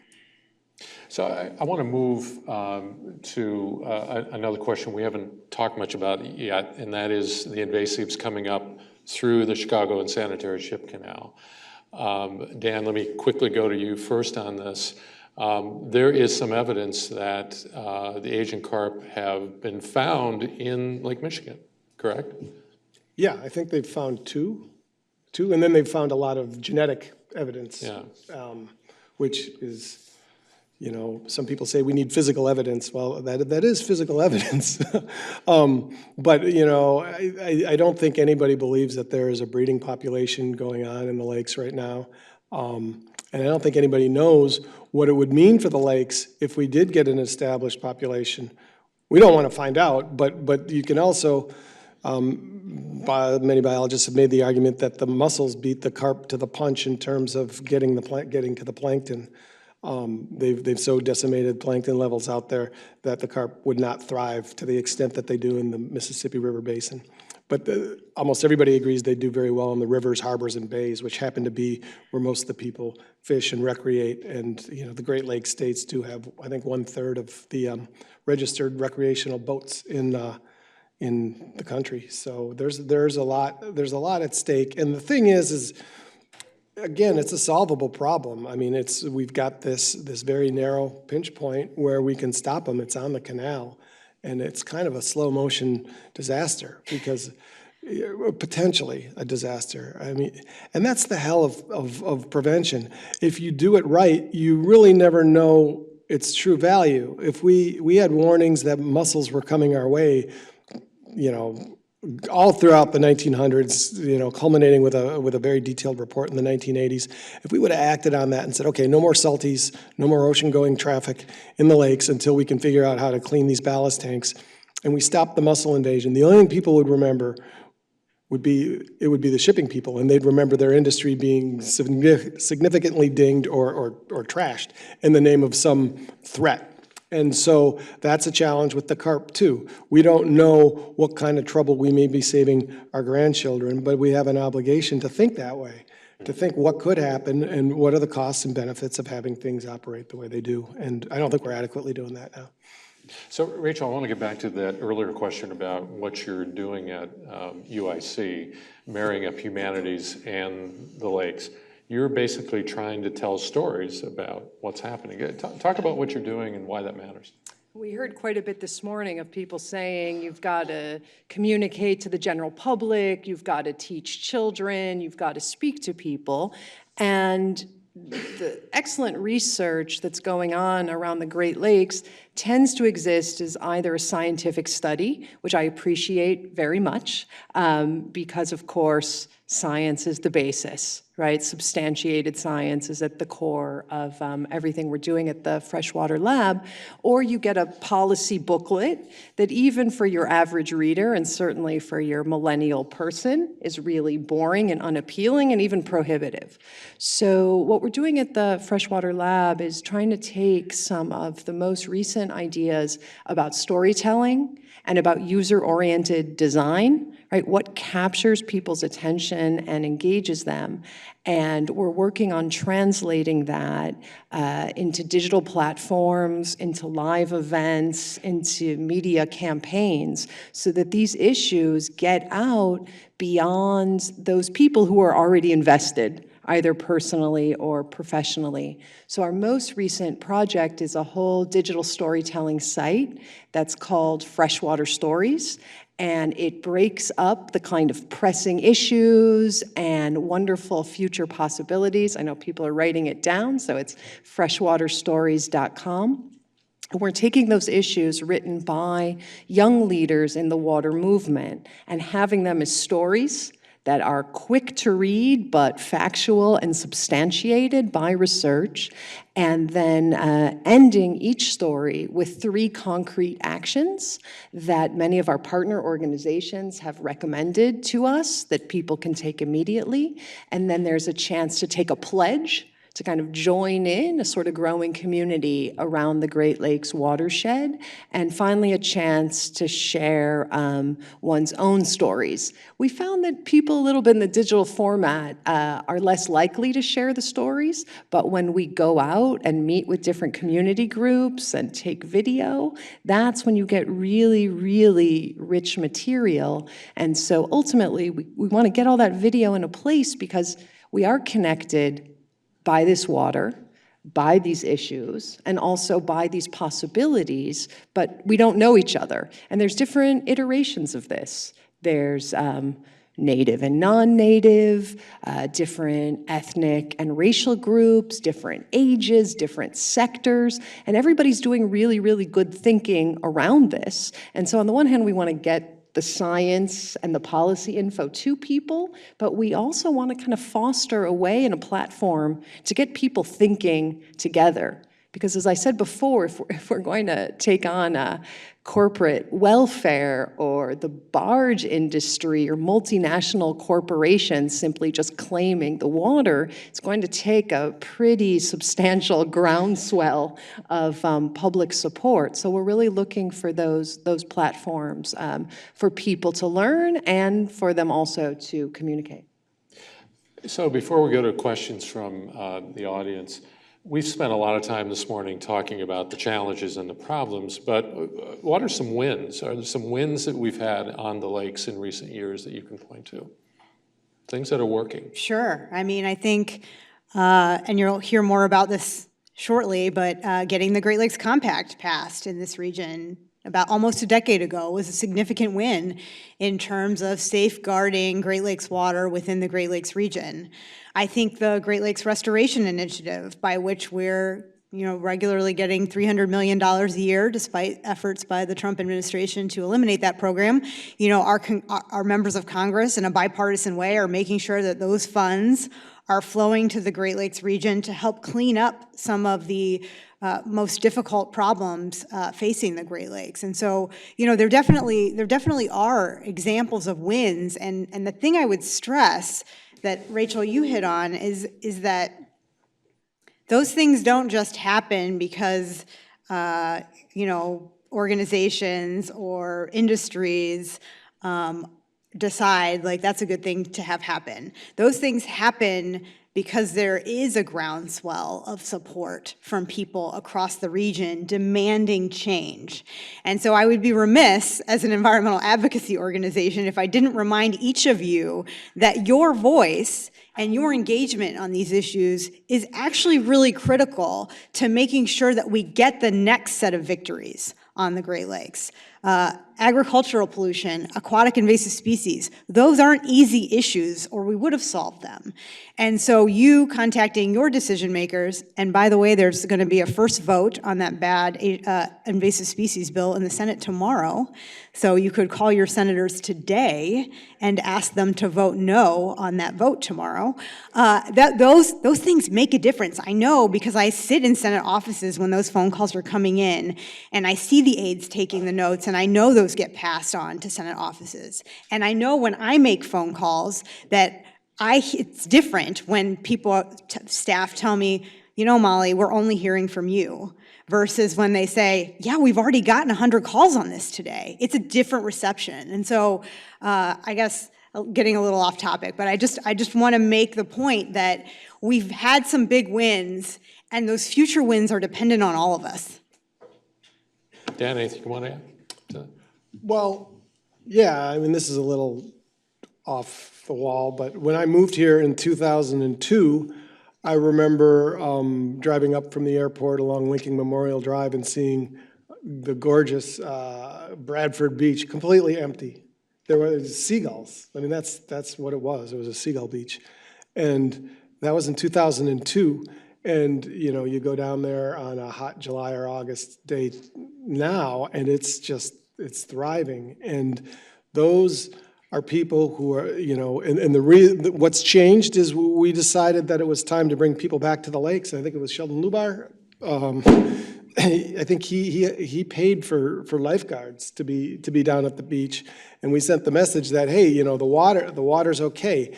And I guess my point here is we had this period of time where I think there was a lot of coverage of MMSD and their sewer spills, and people started perceiving that the water was getting worse than it was instead of much better. And it has been getting much better in terms of sewage discharges. The deep tunnel has worked very well. It's not a perfect system, but it wasn't designed to be.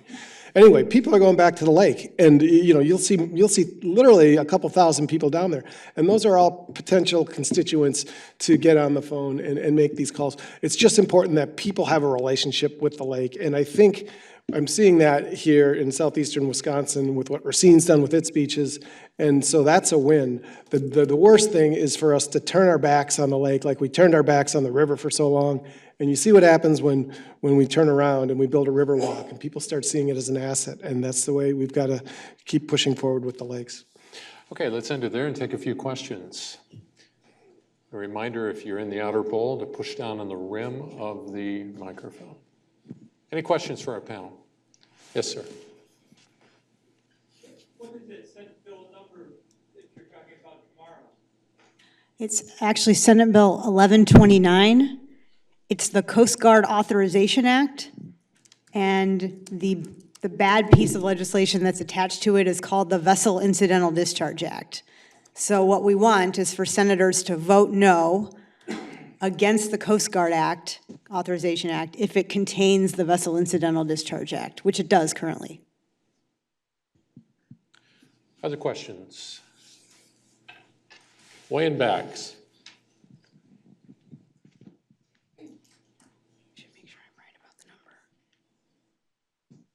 So Rachel might have the answer to this, but you said, so what has changed? And through the GLRI and the cleanup and the restoration of wetland habitats and other habitats around the Great Lakes, all kinds of species are returning. There are now eagles all around Lake Michigan.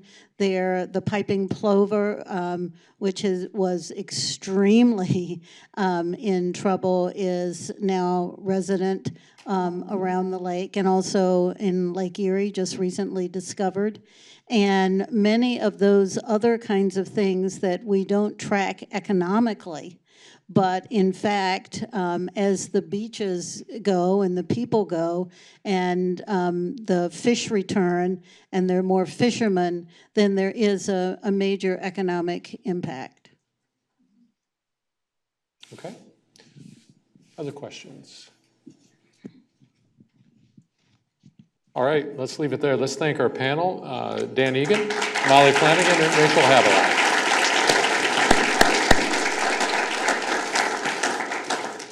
Thank you very much to those involved in that discussion. Next, I want to welcome Dr. Jean Hassenlapp, who will introduce our keynote speaker this morning. Among many other duties, Jean serves as Marquette University's Vice President for Research and Innovation and also directs Marquette's presence in the Global Water Center. We're very fortunate to have her with us this morning. Jean. Well, let me start by thanking Dave and Dave for putting on such a terrific conference this morning. The law school, and especially now the Lubar Center, is a resource here on campus that I'm particularly grateful for, because they bring together people to have these conversations and grapple with the issues that are so important to our region. Water, as Dean Kearney noted earlier this morning, is truly a central theme here at Marquette University, one that brings together our students and faculty from all areas of campus to explore water-related issues and opportunities from diverse perspectives. Scientists and engineers, education and law faculty, all creating a thriving community of scholars around these important topics.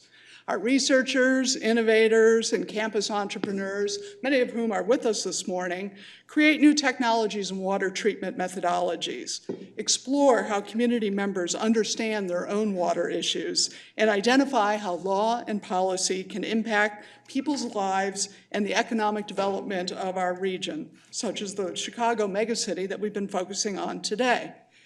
We've been grateful for our president's leadership, which allowed us to expand our research facilities into the Global Water Center, where the Water Council has put together a thriving broader community that includes major water companies, startups, government offices, nonprofits, and our research collaborators, particularly those at UW-Milwaukee.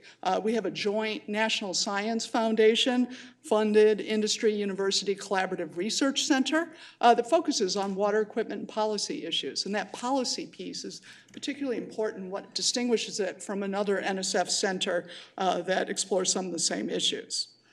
But in all of this, I'm reminded of why we do this on a regular basis when I go down to the Global Water Center because of one of the other campus partners that's made water an important part of their work, and that's our Haggerty Museum of Art.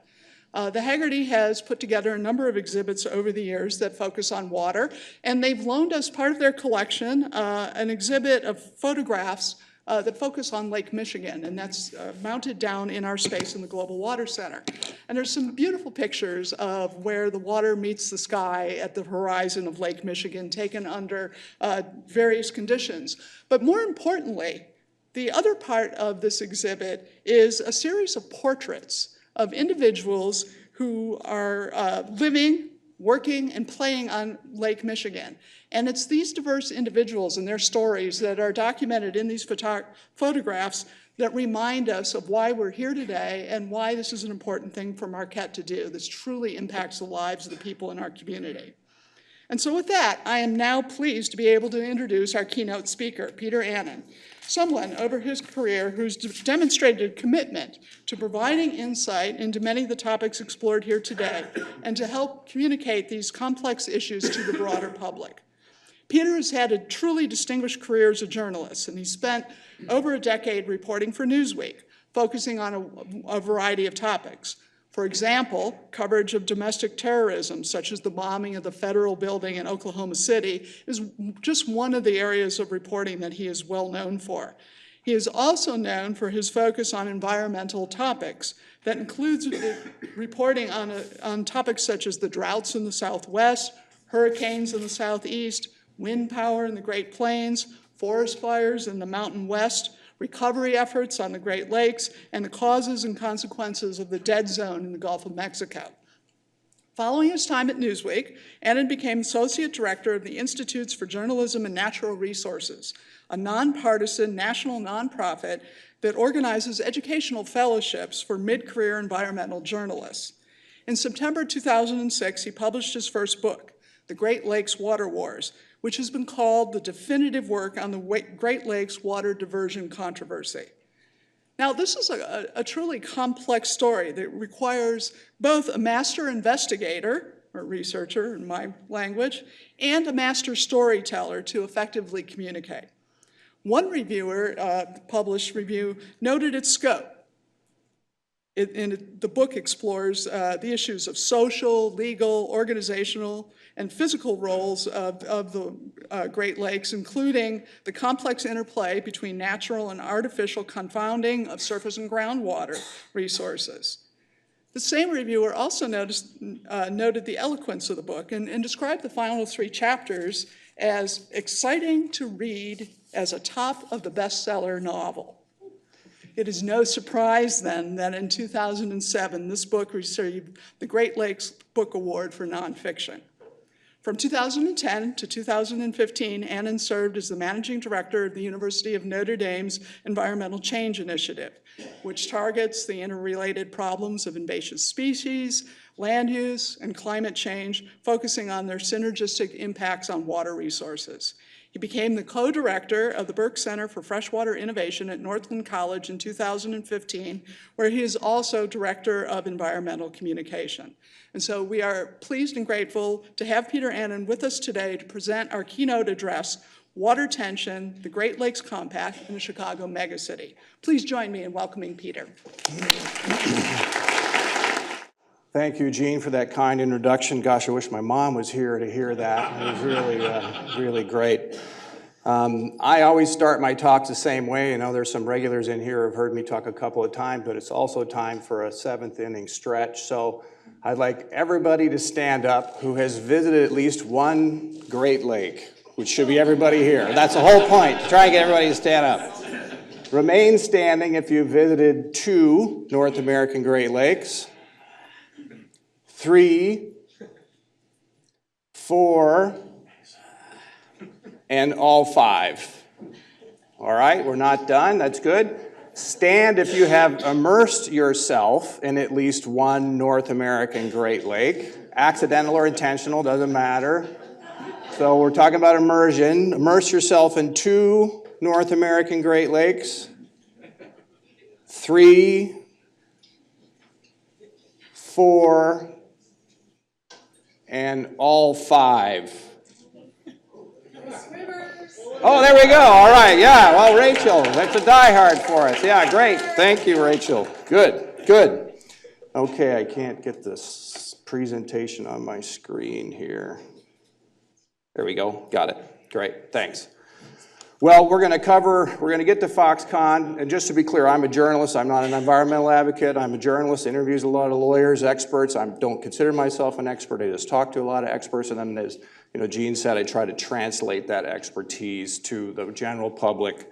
Water is an incredibly complicated issue, and I do believe, as we talked about earlier on the panel, that we're in an era where we really need increased water literacy, and that's part of the role that I try to play as an author and a journalist in the region.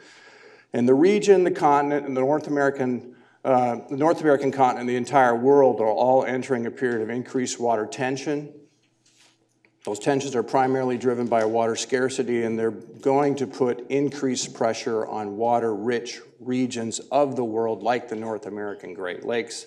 So consequently, there's been this collective agreement among the water intelligentsia in the Great Lakes region that the region needs a modern, binding, world-class water management system to protect this globally significant resource as we enter a period of increasing international water insecurity, and that is the Great Lakes Compact, which we've heard a little bit about, but we're going to take a deep dive on it here today. But first, let's look at the world. There's a lot of water on the grade school globe, but only 1% of that water is accessible, drinkable, fresh water, just 1%. 800 million people around the world lack access to clean drinking water today. 2 million, mostly children, die annually from unhealthy water conditions. According to the UN, 2/3 of the world will be water stress, quote unquote, in just a few years, 2025. And global water demand, according to the UN, will surge by 55% by 2050.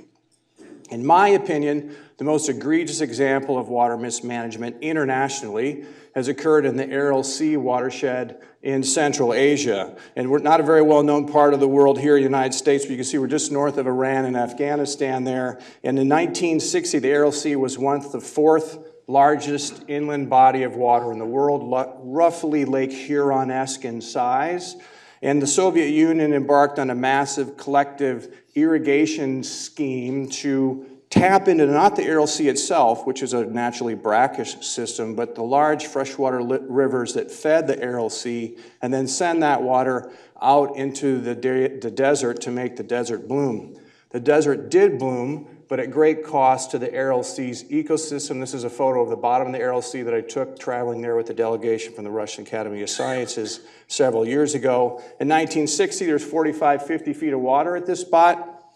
You had a very vibrant fishing industry, so fishing boats passing overhead here. You had ferry boats taking people from Kazakhstan to Uzbekistan.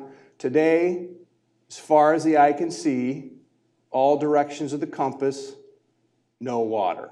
So as a Great Lakes guy, it was kind of a chilling place to visit. And so, again, as I said, the farmer's gain was the fisherman's loss.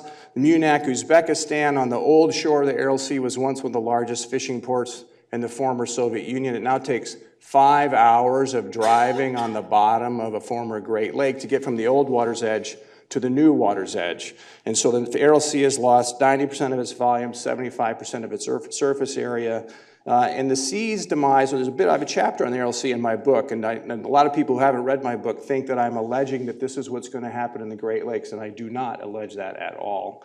But more importantly, as a journalist, interviewing people throughout the Great Lakes region about the water diversion situation, scientists, policymakers, environmental advocates, people from the general public always refer to the Aral Sea as this touchstone. yet to a person, none of them had been to the Aral Sea. So I thought if the Aral Sea is this big touchstone and everybody's referring to in this Great Lakes water diversion debate, that it'd be a good public service for me to go to the Aral Sea and one short, quick chapter, write the story of what happened there and what the lessons learned could be for those of us who are fortunate enough to live in such a water-abundant region. And it's a very different situation there, right? So they have a closed basin and a desert ecosystem, et cetera. We don't have a desert ecosystem here, et cetera, et cetera. But the main take-home message I brought back personally from the Aral Sea is that you cannot stand on the edge of one of these globally significant bodies of water and look out at its vastness and argue that it is invincible. What the Aral Sea situation shows is that despite the magnitude of these water bodies, these lakes are indeed vulnerable, and that's why we need to have management policies and practices that help keep them around for generations. Okay, that's a quick race around the world. Now we're shifting to the continental picture here, and this is the map of the lower western 48 states, published by the U.S. Department of Interior, our own federal government, looking at potential water supply crises by the year 2025. You can see, for those of you in the back, that it's a classic color coding scheme where the red is highly likely conflict potential, orange is substantial, yellow and golden is sort of moderate. The only state on this map that doesn't have color coding on it is the state of South Dakota. Every other state in the lower western 48 has at least a moderate chance of water supply conflict by the year 2025. And as you can see, there's a lot of red and orange on this map. So the other thing is it's not just in the American Southwest where we see water tension, and that's something that I'm going to show in the following slide here. Yes, we have definitely the West. There's definitely an issue. We have the Klamath River in southern Oregon, northern California is a hot spot, Central Valley, California, Colorado River, Rio Grande River, Apalachicola Flint River Basin in the southeast, Potomac River in the Washington, D.C. area, the Ipswich River outside of Boston. I'm not going to go into the detail on all these today. Sometimes I do. But the main thing is to look at these red circles here. And these red circles represent an arc of water tension on the south side of the Great Lakes Basin.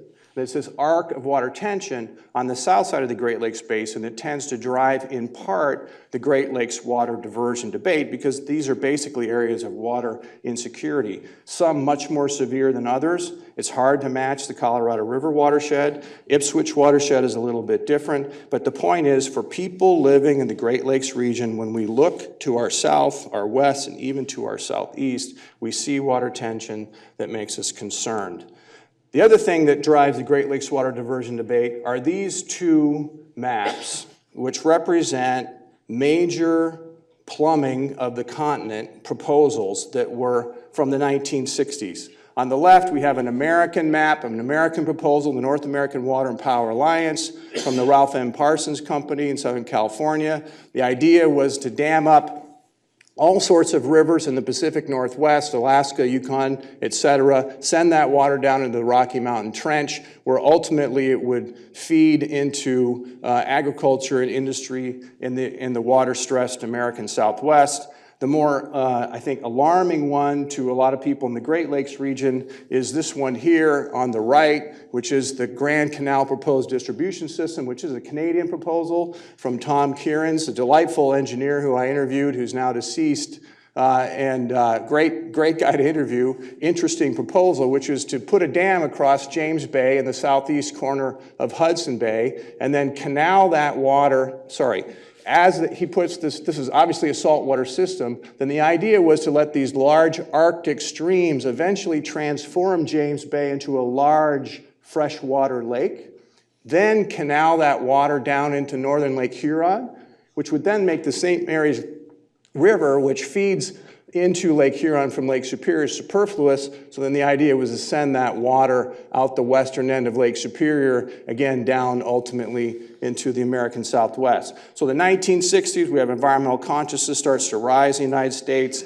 These were also extraordinarily expensive proposals, but the idea that we would seriously contemplate, and there were very influential people who were supportive of these proposals, seriously contemplate replumbing the entire North American continent was sort of this sort of idea that sort of fell under its own fiscal and philosophical weight. Nevertheless, there is this concern that during periods of perhaps a climate change-induced continental water crisis, that these plans could be dusted off and revisited. All right, global picture, continental picture. Now my favorite part, zeroing in on the Great Lakes. This is the map of the Great Lakes watershed. Think of it like the rim of a soup bowl. Rainfall, snowfall, and groundwater recharge that occurs within that sort of aqua border there is the secret to water sustainability in the Great Lakes region. That line, that watershed line, is also literally the legal line in the sand when it comes to the water diversion controversy and the Great Lakes Compact. Note, if you will, how far the watershed border is from the shoreline in some areas of the Great Lakes Basin, and how remarkably narrow the line is between the watershed line and the shoreline here in the Chicago megacity. It is this area here, the Chicago megacity area, where water tensions by far are highest in the Great Lakes region. We'll talk about that more in a second. First, some cool Great Lakes stats. 20% of all the fresh surface water on the planet is here in the Great Lakes region. That's enough volume to cover the lower 48 states in nearly 10 feet of water, which is truly a remarkable statistic. The key statistic, though, today is only 1% of the water in the Great Lakes Basin is renewed annually through rainfall, snowfall, and groundwater recharge, so just 1%. So think of the Great Lakes as this gift from the glaciers, deposited in the heart of the North American continent 10,000 years ago, and it's this water bank account. And you have this 1% of water interest that flows through that bank account on an annual basis. Because of the extraordinary amount of water that we have here, 6 quadrillion gallons in the Great Lakes Basin, that 1% is a heck of a lot of water. We are not close to consuming that 1%, but we don't have a great binational handle on just how much of that 1% we are consuming, and I hope we can get a better handle on that in coming years. The Great Lakes nourish 35 to 40 million people, depending on how you count it, in the Great Lakes Basin, and sort of course, billions of creatures in this really unique and fragile cold water ecosystem. As Molly mentioned earlier, not very well known that the 2 Canadian provinces and the 8 Great Lakes states together combined create the 3rd largest economy in the world, which is really remarkable, and much, though not all of that economy, is water dependent. And so this is not just an environmental situation, this is a key economic situation as well. All right, getting into diversions. Turns out, since 1825, humans have done a whole lot of poking and prodding in the soup bowl rim in the last 2 centuries. There are some big diversions on the north side of Lake Superior that put water into the Great Lakes. There are some other ones that take water out. According to the International Joint Commission, there have been 8 inter-basin diversions. Those are diversions that pierce the soup bowl rim and either take water out or put water in. There have also been 6 intra-basin diversions. Those are diversions that artificially transport water from one Great Lake to another within the soup bowl rim, such as the Welland Canal bypassing Niagara Falls that allows saltwater shipping vessels that Dan and others were talking about to reach ports in Duluth, Milwaukee, Chicago, etc. The biggest, baddest, and most controversial Great Lakes diversion of them all is in Chicago, which was also talked about earlier. Chicago Sanitary and Ship Canal. Why is this here? Go back to the late 1800s, you have the Great Chicago Fire, torches much of the downtown area. The city rebuilds itself to an impressive degree and an impressive speed. This massive city now of 1 million people, approaching 1 million people during the late 1800s, growing so fast that the water infrastructure can't keep up with the growth. And so you have unregulated outhouses around the city. You have these massive, massive, hard to imagine today, stockyards, and the waste from the animals waiting to be slaughtered, slaughterhouse waste washing in the Chicago River. Bubbly Creek, a famous tributary, would crust over with filth, and chickens and cats would run across the crust, and then you'd get this big summer storm events, of course we get them all the time, that would then wash out all that filth in the Chicago River out into Lake Michigan, where there'd be these massive sewage slicks getting close to the city's water intake structures, you can still see today 2 miles offshore. So the city became paranoid that it was on the brink of polluting its drinking water system. And if you go back and pull old articles from the Chicago Tribune and other major newspapers from that time, there were front page stories about cholera epidemics around the world, in part because Chicago was concerned that it too was going to suffer from a similar problem. So it embarked on this Panama Canal-like engineering scheme to lower the grade in the upper stretches of the Colorado River, connect it to this 26, 28-mile canal, which would then reverse the flow of the river, take Lake Michigan water in the river mouth instead of river water flowing out, flushing out the river into the Chicago Sanitary and Ship Canal, into the Des Plaines River, into the Illinois River, into the Mississippi River. So the plan was flush Chicago's sewage to St. Louis. Not very popular in Missouri, which sued to challenge the Chicago diversion. And after a long, drawn-out court case, which I'm dramatically oversimplifying, the justices decided, since there was testimony that sewage was dumped into the Mississippi River upstream of where the Illinois meets the Mississippi, that they couldn't tell whose sewage was whose, and they let Chicago off the hook. But that actually started a century of litigation over this diversion. This is actually a section of the canal that was dug through 13 miles of solid bedrock, so we're talking about a massive, as I said, engineering program, and those are people down in the bottom of the canal right around the time that it was opened in 1900. Today, it is the most litigated and controversial water diversion in the entire Great Lakes region. The maximum capacity is 10,000 cubic feet per second, which may not make sense to a lot of you right now, but it will, I think, in the next slide or two. It's the longest running active file in the Michigan Attorney General's office and probably other offices of attorneys general throughout the Great Lakes region. Today, it is controlled by the U.S. Supreme Court. The current size is 3,200 cubic feet per second, or 2.1 billion gallons of Lake Michigan water flows to the Gulf of Mexico every day through this one water diversion, lowering Lakes Michigan and Huron by 2.5 inches.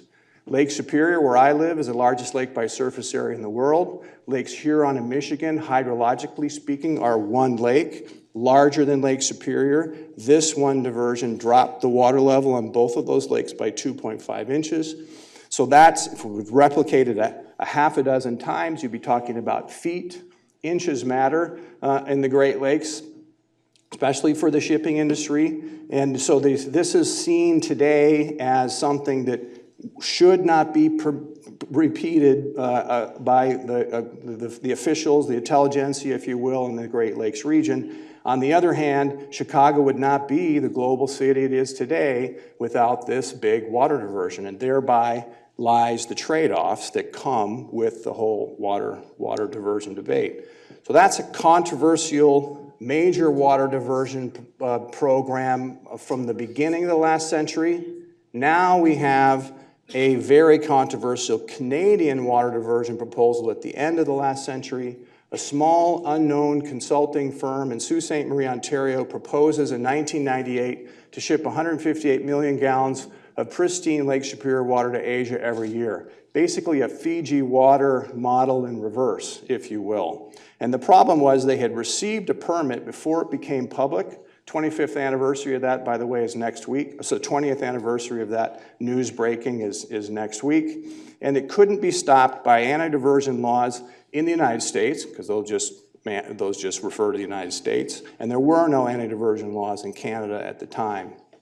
And so the big concern was not so much that 158 million gallons was going to harm Lake Superior. It would literally be immeasurable. The issue was legal precedent, which is what we hear time and time again with the Great Lakes water diversion debate. It's not that one specific water diversion immediately would harm the lakes, that this precedent would be set, that over time for children and grandchildren of all of us in this room, that there would be these cumulative impacts that would come back to haunt the lakes later on. And so the issue has always been, if we allow someone to divert water outside that Great Lakes watershed, outside the Great Lakes basin, let's say they're just 5 miles out, well, we'll just make an exception for somebody who's 5 miles out.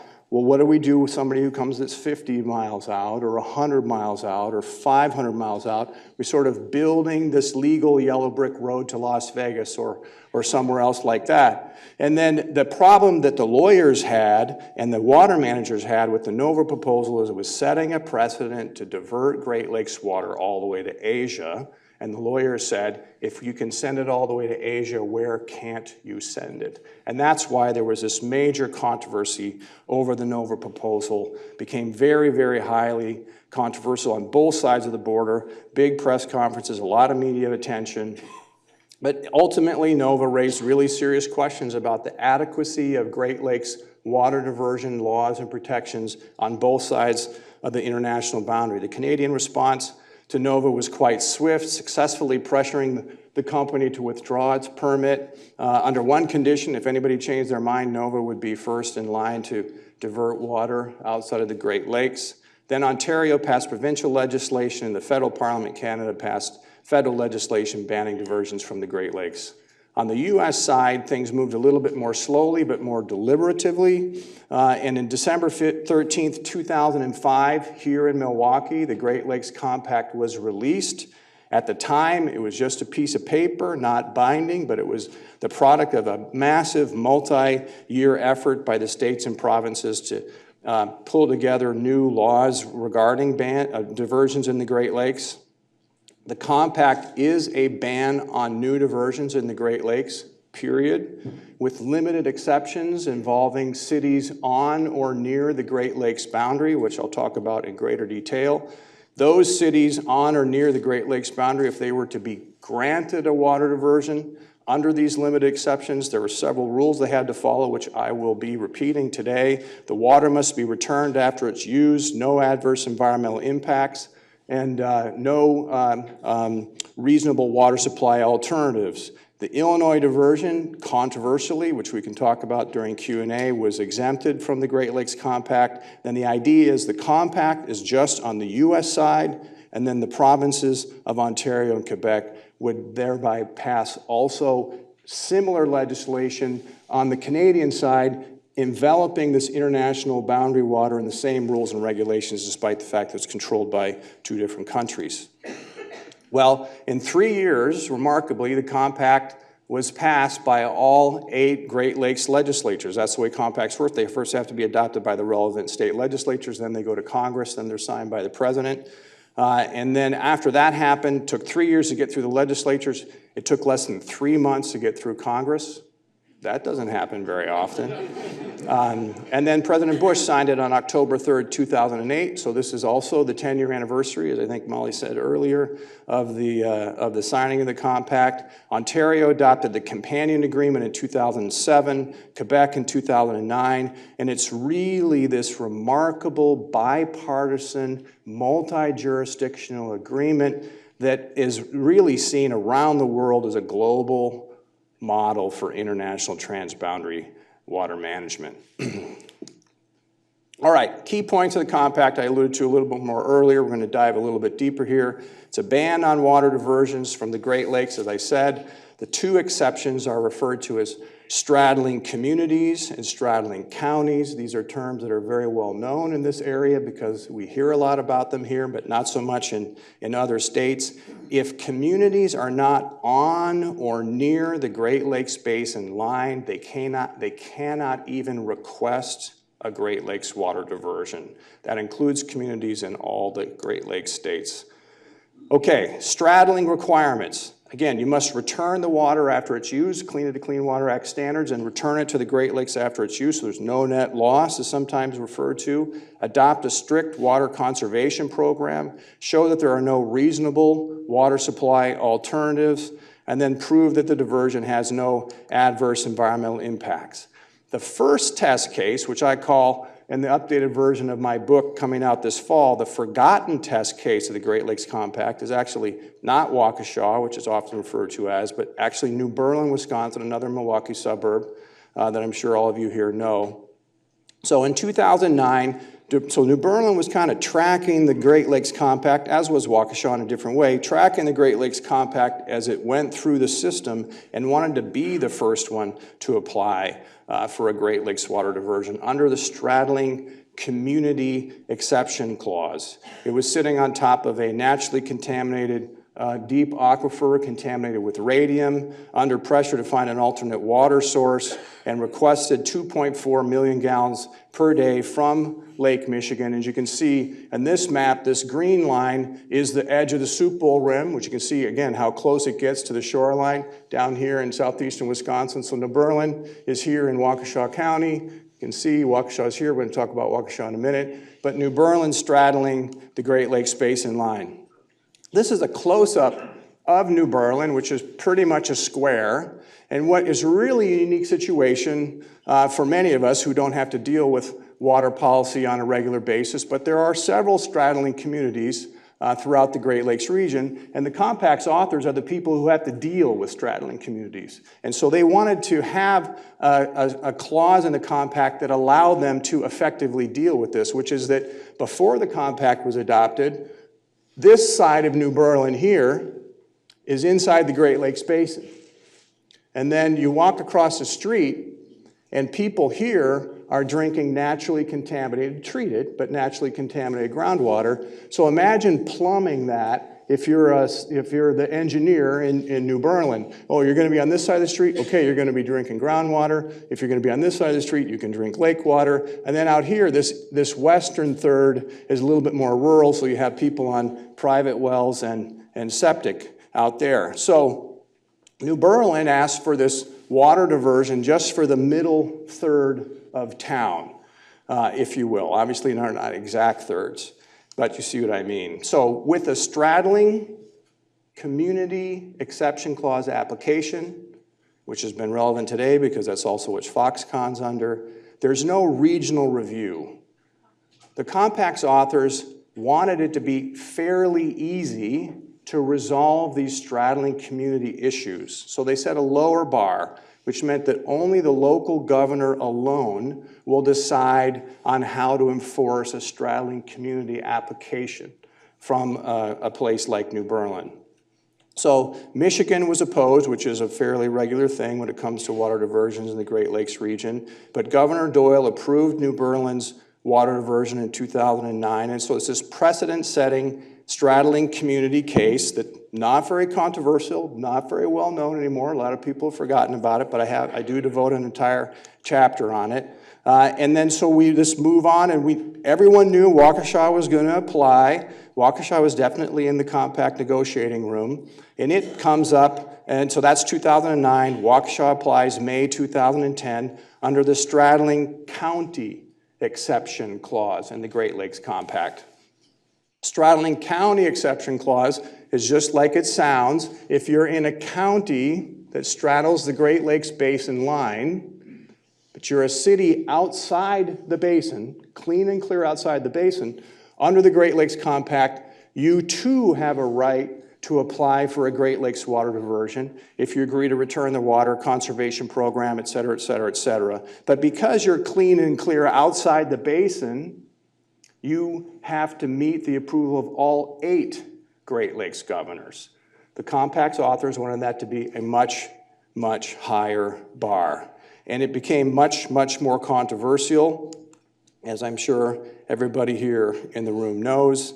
And again, the straddling county requirements, return the water after use, conservation policies, et cetera, et cetera. And again, the key hurdle was this requirement of approval from all 8 Great Lakes governors. A lot of confusion about this. The provinces have a voice. Ontario and Quebec have a voice over straddling county applications, but they do not have a vote. And so, again, as I said, Waukesha applied in May 2010 for 10.1 million gallons per day. The Wisconsin DNR spent an interminable 5 years reviewing the application. It's the first one. It's really hard-working public servants. They wanted to try and get this right because they knew there was going to be so much attention on it. And it was just a long, drawn-out back and forth between Waukesha and the DNR for many, many years. And Waukesha's here, and they can attest to that as much as anybody. Eventually, they proposed getting water from Oak Creek, a suburb south of Milwaukee, and then eventually chose to return the water to Lake Michigan via the Root River at Racine. The key issue really was the Waukesha water supply area in the application. So after that 5 years of DNR review, the state of Wisconsin shared Waukesha's application with the other 8 Great Lakes states and the 2 Canadian provinces, the other 7 Great Lakes states. Starting the 6-month review process, as I said, there was this heavy focus on the controversial water supply service area. So this area in sort of what should be blue, but kind of looks gray, I think, on this screen. So that's Waukesha's current service area. Light blue are these town islands that weren't part of the service area. And this gold area was the expanded area that Waukesha was asking permission to supply under its application. There were hearings in Waukesha, Minnesota, and Michigan. 11,000 comments poured in from around the Great Lakes Basin. The vast majority of them opposed. In a historic vote on June 21st, 2016, the governors of the Great Lakes region agreed to approve Waukesha's water diversion application under an amended format, cutting the service area by 50%, basically pretty close back to what you see on the map there originally, carving the diversion amount from 10.1 to 8.2 million gallons per day. And Waukesha agreed to return 100% of the water, which is actually a bit more than the compact required. And there's been a lot of confusion about this with the Waukesha case. It does not set precedent for water diversions to far-flung venues. It only sets a precedent for other straddling county applications, just local communities in the Great Lakes region that are just outside the Great Lakes Basin line. The Great Lakes mayors appealed the Waukesha decision in August of 2016, so just a couple months later. In spring of 2017, that appeal was denied, and for a little while, it looked like the governors were going to be sued by the mayors in the Great Lakes region, creating this Great Lakes water fight with 2 major political constituencies, but they eventually settled out of court. And then Waukesha decided, and Michigan and Milwaukee started talking about Milwaukee being a water supplier, and eventually that's what happened, is Milwaukee became the water supplier to Waukesha instead of Oak Creek. So Waukesha represents this highly controversial first test case of the straddling county exception clause. And really after Waukesha, it looked like this whole era of controversy over water diversion was potentially going to die down for a little while, and then Foxconn came along and surprised all of us, including me. So in the summer, we have this, the White House has a press conference about Foxconn, and then we have a specific announcement in November of 2017 about a $10 billion facility the size of 3 Pentagons, up to 13,000 employees in Mount Pleasant, outside of Racine. $3 billion in state incentives lured Foxconn to Wisconsin. Foxconn was also intensively looking at the state of Michigan and the state of Ohio. So sort of this Great Lakes competition to lure Foxconn here. And the key thing about Foxconn from a water quantity standpoint, I know some people have some water quality concerns, but I'm a water quantity guy mainly, is that it straddles the Great Lakes Basin line, the corporate campus itself. And so this is a map that I have made for the new edition of my book. I'm going to slow down here a little bit because there's a lot going on this map. First of all, in the upper right-hand corner, you just have the locator map. We're obviously in Milwaukee here, and you can see where the Foxconn site is, just to the west of Racine.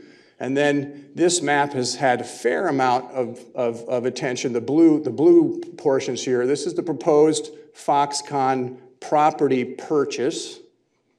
And this is the proposed Foxconn campus outlined in red. And this is the Great Lakes Basin line, which you can see not only bifurcates the entire proposed property purchase, but it actually bifurcates the corporate campus itself. As has been described to me by one person, it's possible that the LCD screens could start in the Mississippi River watershed and end up in a box in the Great Lakes watershed. We don't know, but that's what one person described to me could potentially happen. And so this means that Foxconn which came to the region for the water, actually needs to have a straddling community application so that it can get the water diversion that it needs.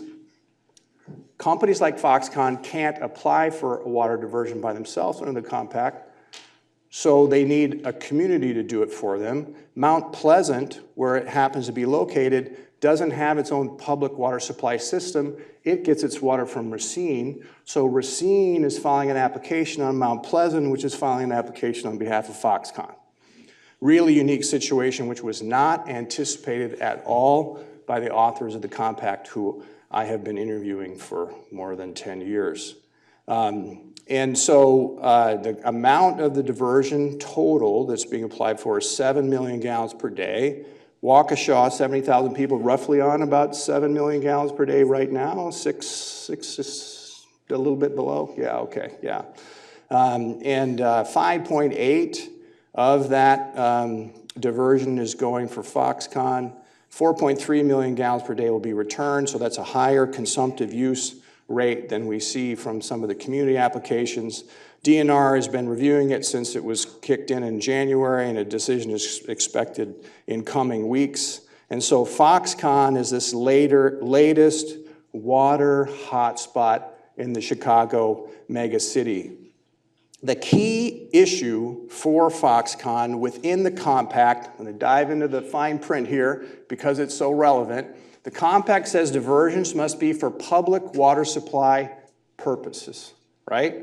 And then it goes deeper in defining what public water supply purposes means. It's serving a group of largely residential customers that may also serve industrial, commercial, and other institutional operators. So that's the language that's hanging up a lot of Foxconn's opponents, and yet the industrial and commercial is in there. And so the debate, I've interviewed a lot of the authors of the compact about this, and I have a lot of this discussion in the updated version of my book, but there's basically a debate between those who said, and this is a quote, "We did not envision a Tesla-like company coming and landing on the edge of the Great Lakes Basin."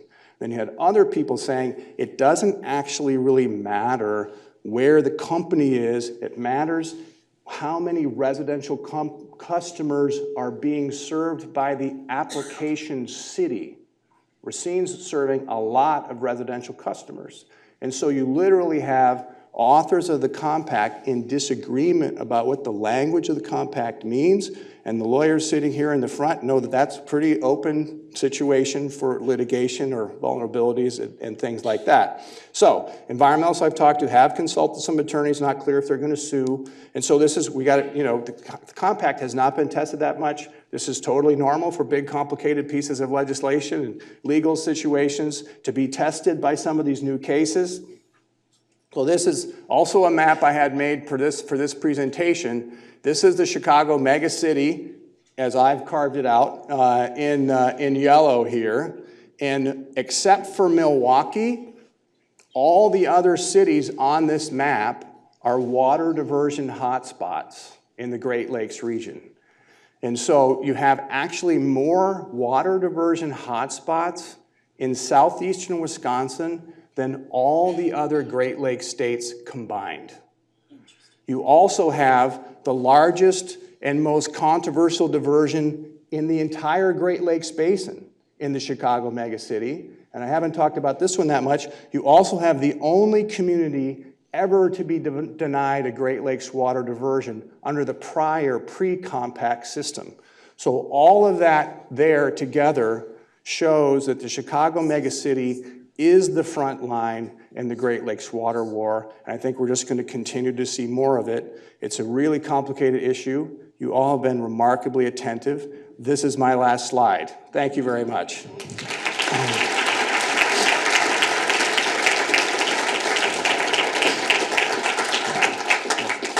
Thank you very much, Peter. I think hopefully you can stick around for a few minutes Sure. in the forum to take any questions. We are at the end of our time, so I just want to say a couple of things before I send you on your way.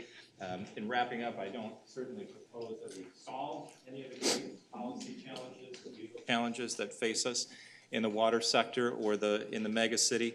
But I think we have accomplished something. We've had a robust exchange of viewpoints from different perspectives and different disciplines, heard about a variety of challenges associated with economic development, drinking water supply, threats to the Great Lakes, and even diversions and water wars. So speaking for myself, at least, I've learned a lot today.